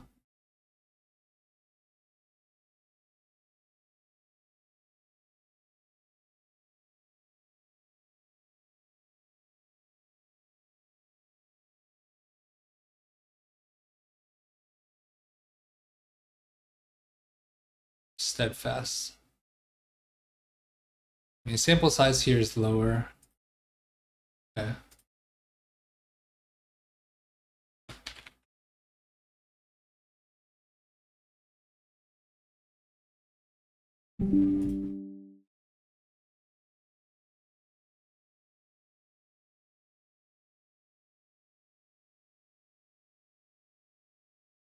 All right.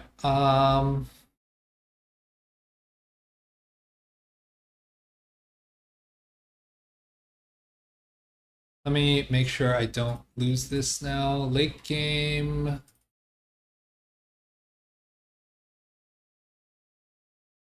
This is the board.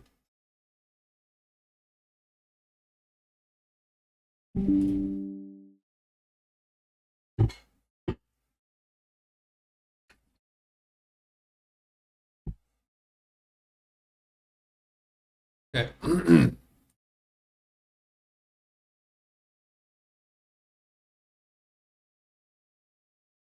Then what was it? Rel can utility tank items, and Morgana slash Vex utility like shred and anti-heal. Morgana is probably better at spreading anti-heal.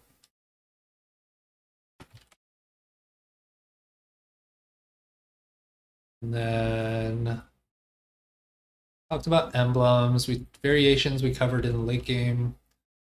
Conditions, basically you need tiers and rods. There are probably some augments that are good. Win con, rolling strategy. Counters.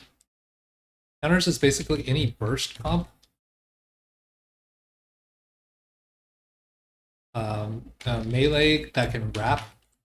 And if no singed L3, so what was it? Bramble can counter melee. Melee also includes Ambessa, so this is like Violet, Ambessa. Oh, and also Nocturne.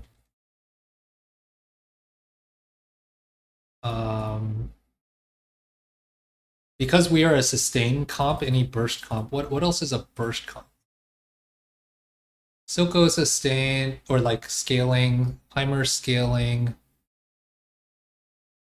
This is really depends if they have a Jinx too. They could burst. Bruiser, Twitch, Kog'Maw scaling. Yeah. I think it's mainly melee, so that's probably why Bramble's good if you're in a Bramble heavy lobby. Items. Win strong, win weak. My guess is late game cap is, what was the win rate? Win con 17%. Let me compare that with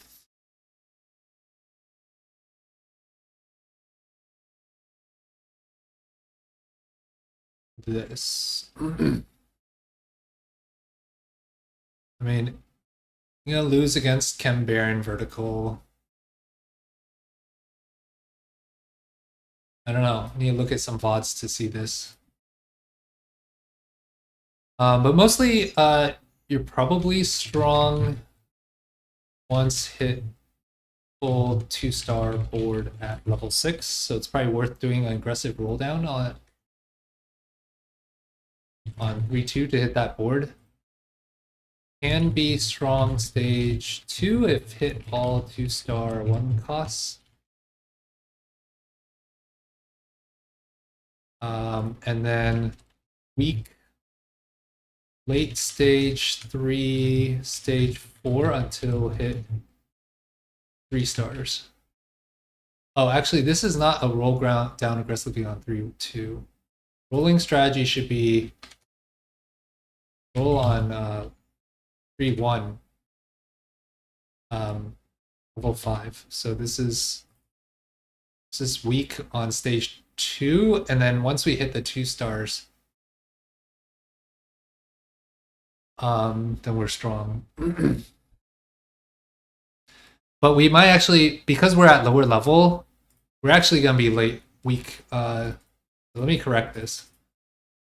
Weak. So can be strong stage 2 if hit all. We start 1 cost. Like weak in stage 3, since want to stay at level 5 to roll for 1 cost 3 stars until hit 1 cost 3 stars. And then strong with 1 cost 3 stars for a bit. It really depends when you hit this. Weak stage 4, especially 4-2, when fast 8 players start hitting 2-star 4 costs until hit 3-star 2 costs. Renata Reroll. Okay. Augments.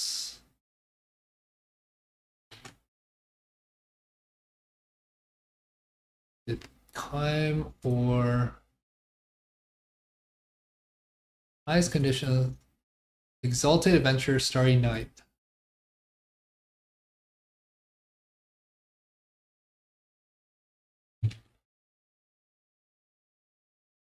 So this is highly variable.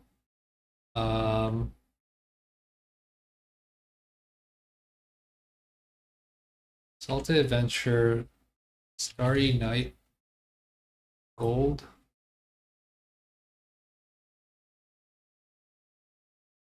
Known.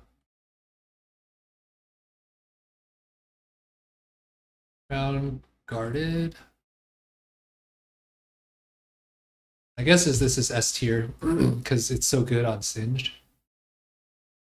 What was the other one?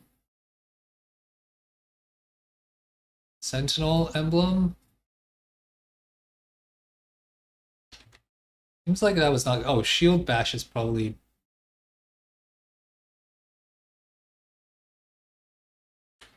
I don't know. My guess is shield bash is like A.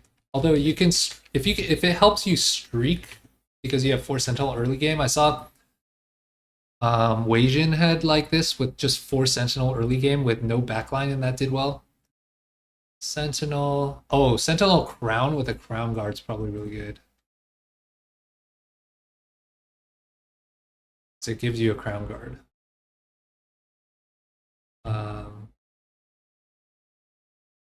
I only put this if A because it might not give you what you want. Sentinel crest is probably okay.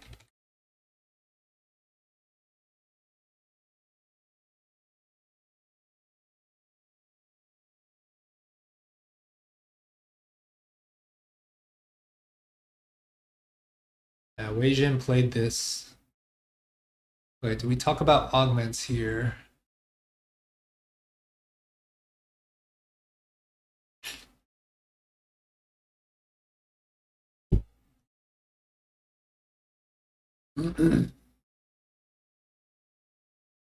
Cannot counter 1000 cuts Kog'Maw hard counter. Okay.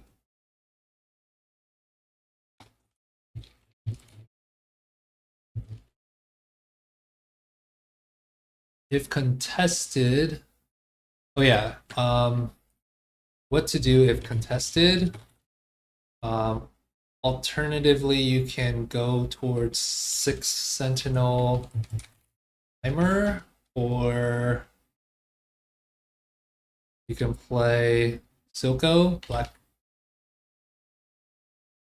Rose, Silco.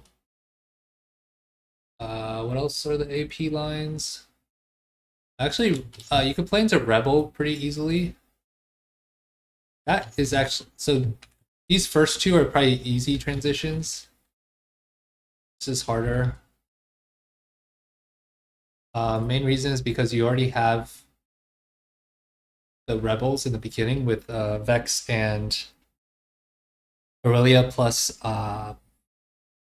Alawi, and then this already have a ton of Sentinels, so it's actually quite easy to transition if you're contested to not reroll and just use Renata as an item holder. Early game, blah blah blah.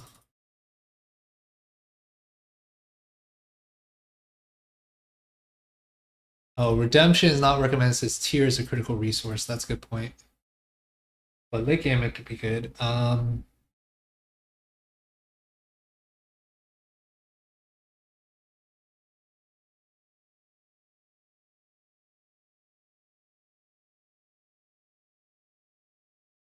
Let's see. Anything about augments? Nothing about augments.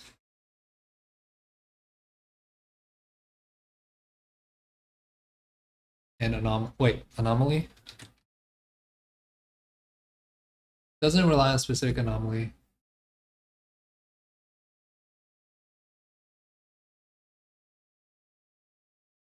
Prefer frontline anomaly, which makes sense.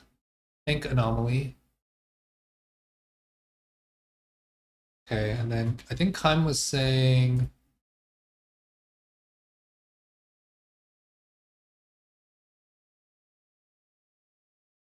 okay, so anomaly, tank anomaly.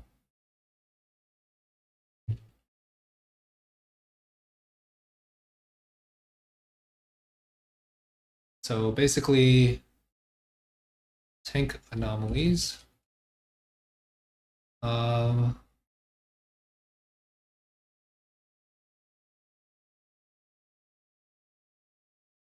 I thought I saw. Oh, maybe it was Basic.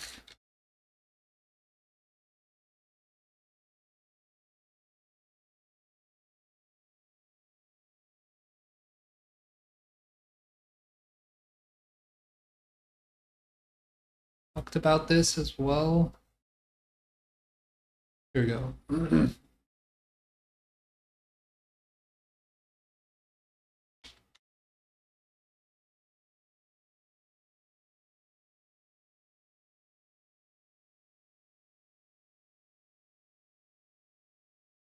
Basic had a post.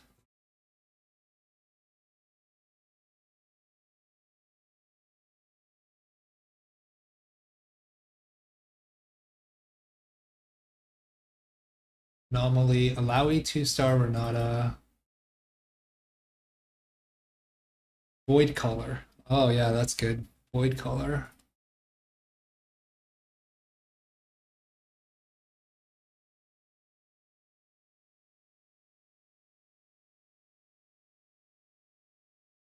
Void Swarm. Not not that. Starry Night, very good. Okay. Any other generic augments that are good for this? Just like reroll. Actually, let's go to my 2-1. Okay, let me first do anomalies.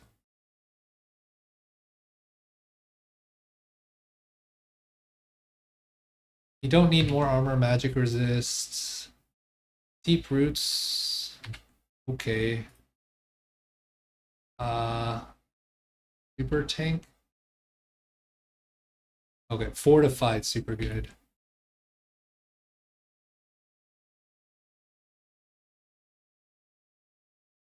Giant size gets a lot of HP, is very good. Heavy hitter. Don't need more damage from your front line.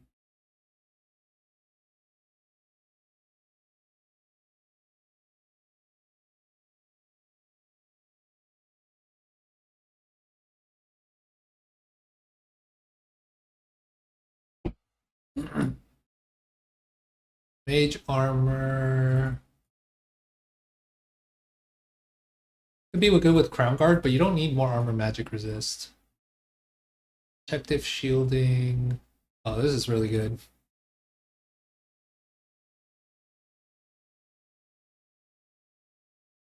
Scuttle familiar. This could be okay. Scuttle familiar. I want to say this is like A tier though.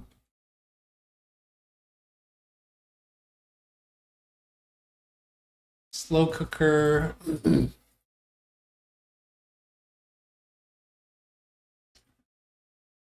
be okay. I don't know. I've never taken this. Like, I don't know if you need more damage from this.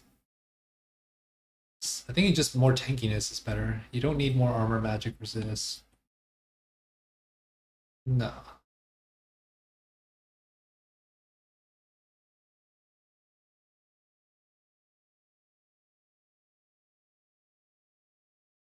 I don't know if you need this too. I mean, this gives you more damage, but yeah. Okay, so these seem like pretty solid anomalies. And then any other augments?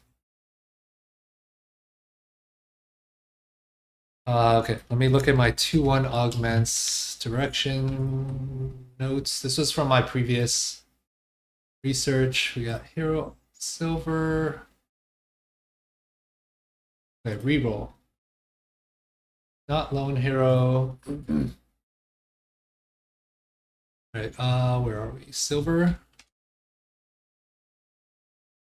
Doors bench. Caretaker's ally. I actually don't think it's that great for this because you want to roll the 1 costs, and usually when you get this, you want a tempo. Crafted crafting got nerfed. Rigged shop is for 3 costs. Oh, superstars. Okay, but superstars. Team deals 5% more damage. Increase gives you damage amp.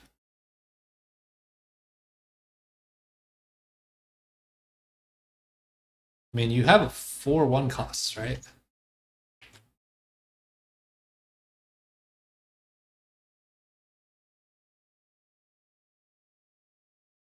One, two, three, 4. Yeah, so that's pretty solid. What was it? Superstars 1?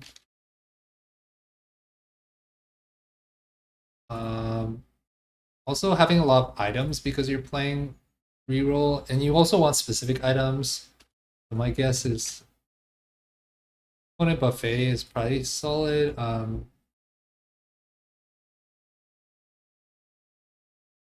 Okay, and then at gold, Trait specific. We already talked about shield bash. Void color. Right. Emblem artifacts. All that shimmers we talked about is probably pretty good. My guess is that's here.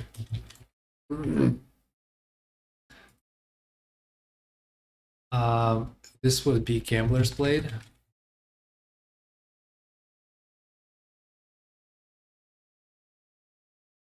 Portable Forge.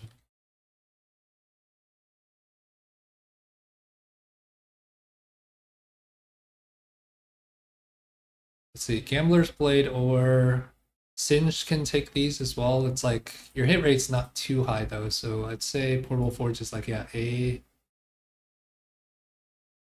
Items. High voltage.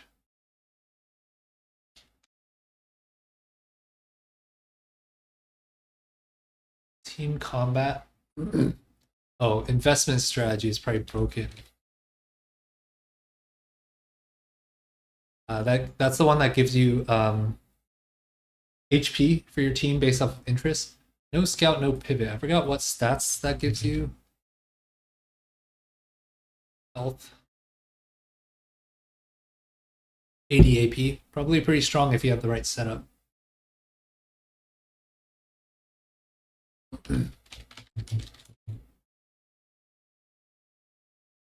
Was one for all? 2% max health for each unique one cost. Oh, that's probably pretty good too. Wait, was that also on silver? Yeah.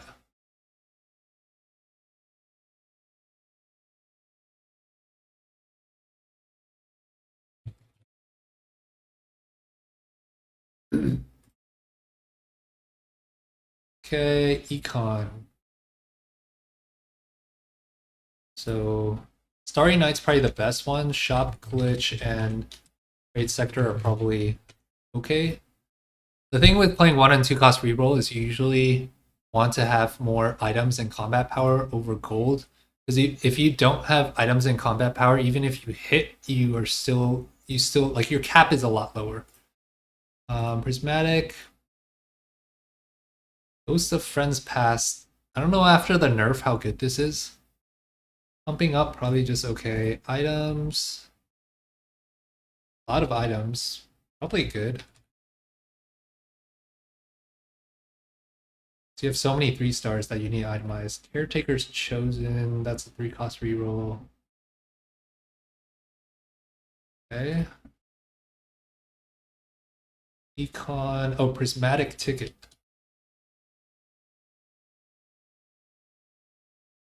And just let you hit way ahead of tempo. All right.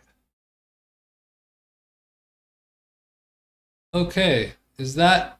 Let me actually put this into a visual view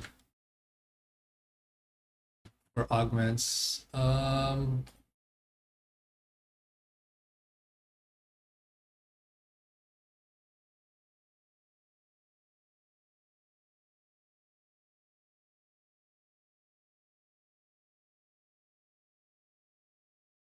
Okay. Yours bench.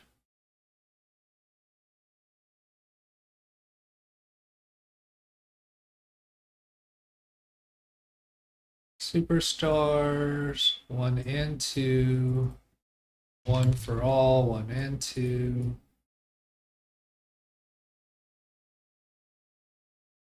Component buffet.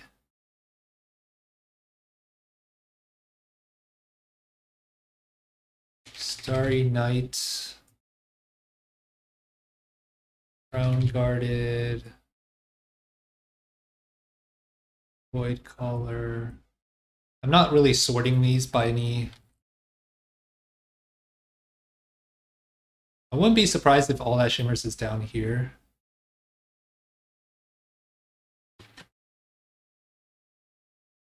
What was it on Renata again? Okay. I'll give it the benefit of the doubt. I feel like the extra gold is quite good. Investment strategy. Also at the prismatic tier. No scout, no pivot. Oh, I already got one for all. Okay, shield bash. Oh, wait, powered shield. This is probably really good.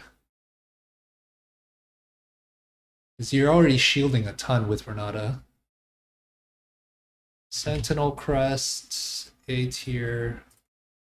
Okay, so let me add that. Powered shields. Portable forge. What do we say? Gambler's blade, Anazane. Gambler's blade, Anazane, and Talisman.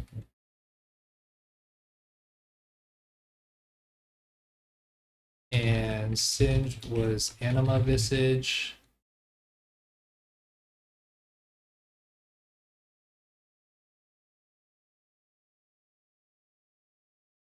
Light Shield Crest.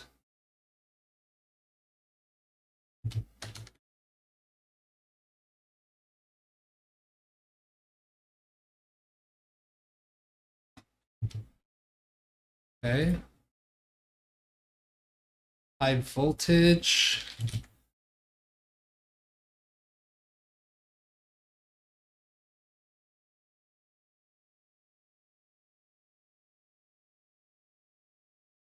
Shop glitch. Shop glitch is pretty good because you use it for the 1 cost at the end of stage 1, and then you use it for the 2 cost at the end of stage, or sorry, at the end of stage 2 you use this for the 1 cost, and at the end of stage 3 you use it for the 2 costs, and you get 30 divided by 2.5. Was 12 reroll, 24 gold worth, 48 gold worth by the end of stage. I feel like that's up here. Trade sector.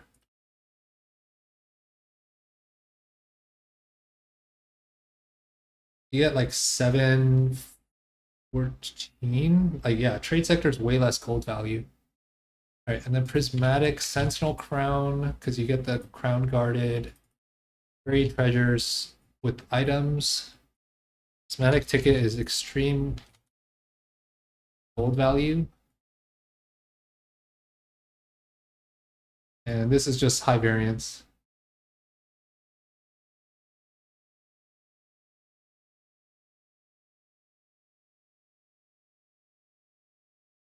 Okay, what is it? Augments.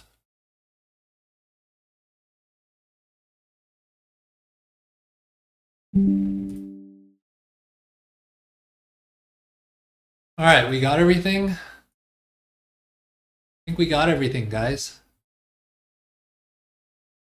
Okay, this is like hella long video. All right, so we can do a summary. Let me sort all of this.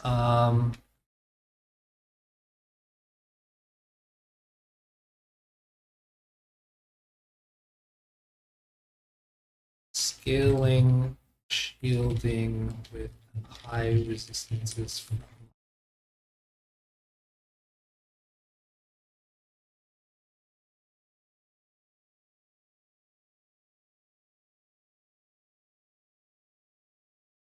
rolling strategy, conditions, lots of tiers and rods. Tested, win strong, weak augments. Okay, here we go, summary. So we went through a lot of research, again, tying back to the first part of this video.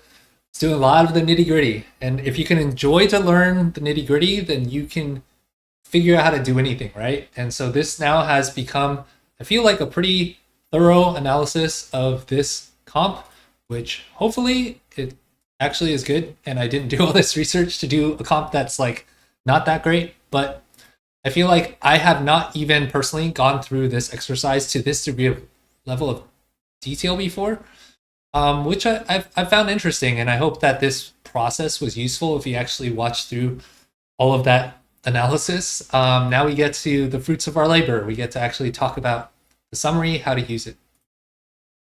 So this is the board. Actually, let me first go to the late game board. This is what your late game board is going to look like. You have a 3-star Renata with these 3 specific items, and your core tank is going to be Singed, because Singed will get durability and attack speed, will buff his own durability, and Crown Guard helps with his AP scaling to give himself increased durability, because your 6 Sentinel frontline will already have a ton of armor MR, and Renata will be scaling with Archangel in the backline, getting an attack speed buff from Singed, which ideally, if you have Crown Guard, boosts her attack speed even more. She gets increased AP over time, which buffs her shielding. With 4 Visionary, with the Shojin, she's going to cast a lot, and then she will shield this middle area here. So you actually want to position your units down the center. This is the best spot for Renata to get most coverage on her shielding. And then you just outscale your opponent in the fight. This is what your level 9 board looks like. If you have a Sentinel emblem, you can take out a Leona or Loris and put in a flex unit like Nami or Mel or Victor. Nami will give your Visionaries more mana with Visionary, so they can generate more shielding over time. Victor gives your team AoE, stun, and armor shred, because you want to build Singed not with utility. You want to put your utility items on Rel. That way the shielding gets way more value. So you want a secondary utility, or you build use your bows to build anti-heal in the backline. Static Shiv is tough because you need 2 tiers here. So Victor is like a huge bonus if you can get that. Mel is also good because Mel shields as well, which sticks with the game plan of having a scaling frontline that benefits from a lot of HP and resistances. Rumble can come in over Leona or Loris. You do not want a 3-star Leona because it's just a waste of gold, and her 3-star stats is like basically the same as her 2-star stats, and maybe even worse because you're just wasting gold on her. There's a variant, if you don't 3-star Morgana, then you can throw in Heimer and then Jace to get 3 Academy. The Hex Tech, what is this thing called? You can throw in your frontline for additional just frontline. If you get a Malzahar, you can throw in Malzahar. Alternatively, you can also play Chem Baron, Smeech reroll here if you get that line early, and let's say you get towards a 200 or 300 cash out and you get a bunch of Smeeches or Smeech Chem Baron item, then you can actually play towards Smeech. Also, you have anti-heal with Rumble, so you actually don't really need Rumble if you're already high rolling ahead of tempo. So you really just ignore your shred and anti-heal until late game and figure out if you can get some utility from these. Or just try to high roll it late game. Win con is you hit all of Renata 3, Singe 3, Vex 3, Rel 3. Renata 3 and Singe 3 are going to be your most important units. If you have Singe 2, this averages a 4.9, which is why this looks bad in the stats right now, because most people are playing it wrong. You really need Singe 3. That has a 17% win rate compared to even a Rel 3 has 11% win rate. So you can see Singe 3 versus Rel 3. This is the core. It's because Singe gives himself durability and your Renata attack speed. Morg 3 and Vex 3 help you have secondary sources of damage. Aurelia 3 is nice to have, but not necessary. Leona 3, as I mentioned, is not worth purchasing.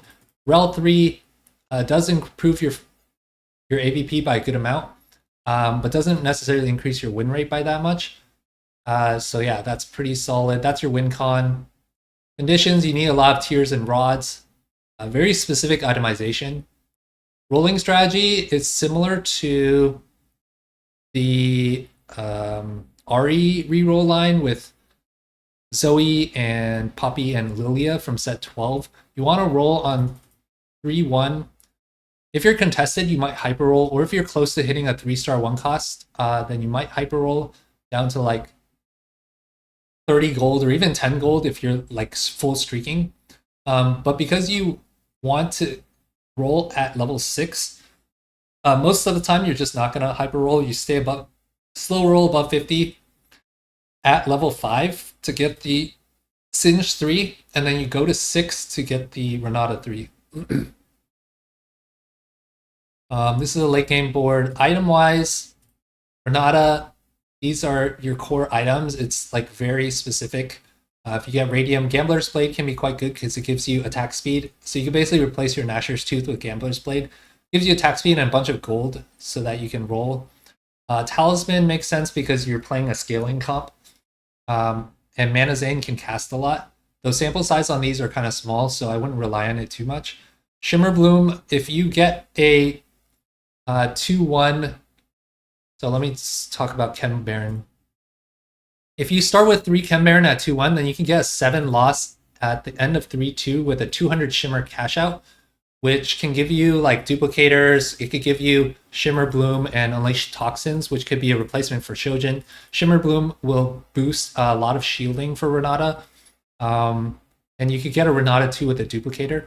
So it can be quite viable to play Chem Baron in this line if you get it. And then with Singed, Destabilized Chem Tank is really good. Just increases his tankiness by a good amount and shielding. Double Crown Guard can be quite good. Crown Guard boosts Singed durability and attack speed boosts to Renata. And then Dragon's Claw helps with healing.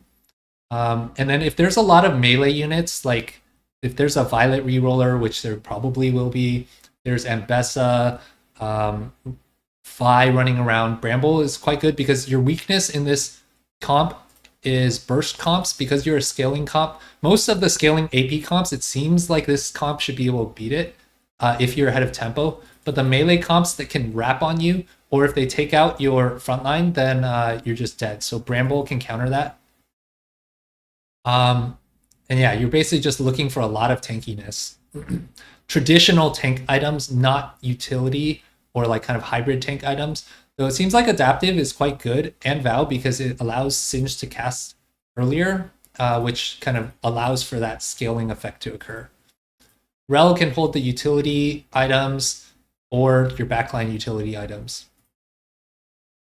Emblems, Sentinel Emblem is like helps you fit in 6 Sentinel and 4 Visionary at level 8 and makes more board space for Victor and Mel, or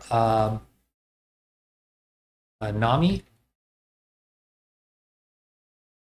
But it doesn't help the AVP that much, and Visionary Emblem is not very good. If you're contested, it's an easy transition to 6 Sentinel Heimer, just because you're already playing this Sentinel frontline, so you're just using Renata as your mid-game carry. Also Rebel, because you're already playing Vex, Aurelia, and you want to play Alawi. It is an easy transition. You just move the items over to Zoe. Harder transition is Silco in the backline. We talked about counters. When you're strong, so you can be strong in stage 2 if you hit all your 2-star 1 costs early. Otherwise, you're going to be generally weak in stage 3 since you're staying at level 5 when other people are going to be at level 6 on 3-2 until you hit your 1 cost 3 stars.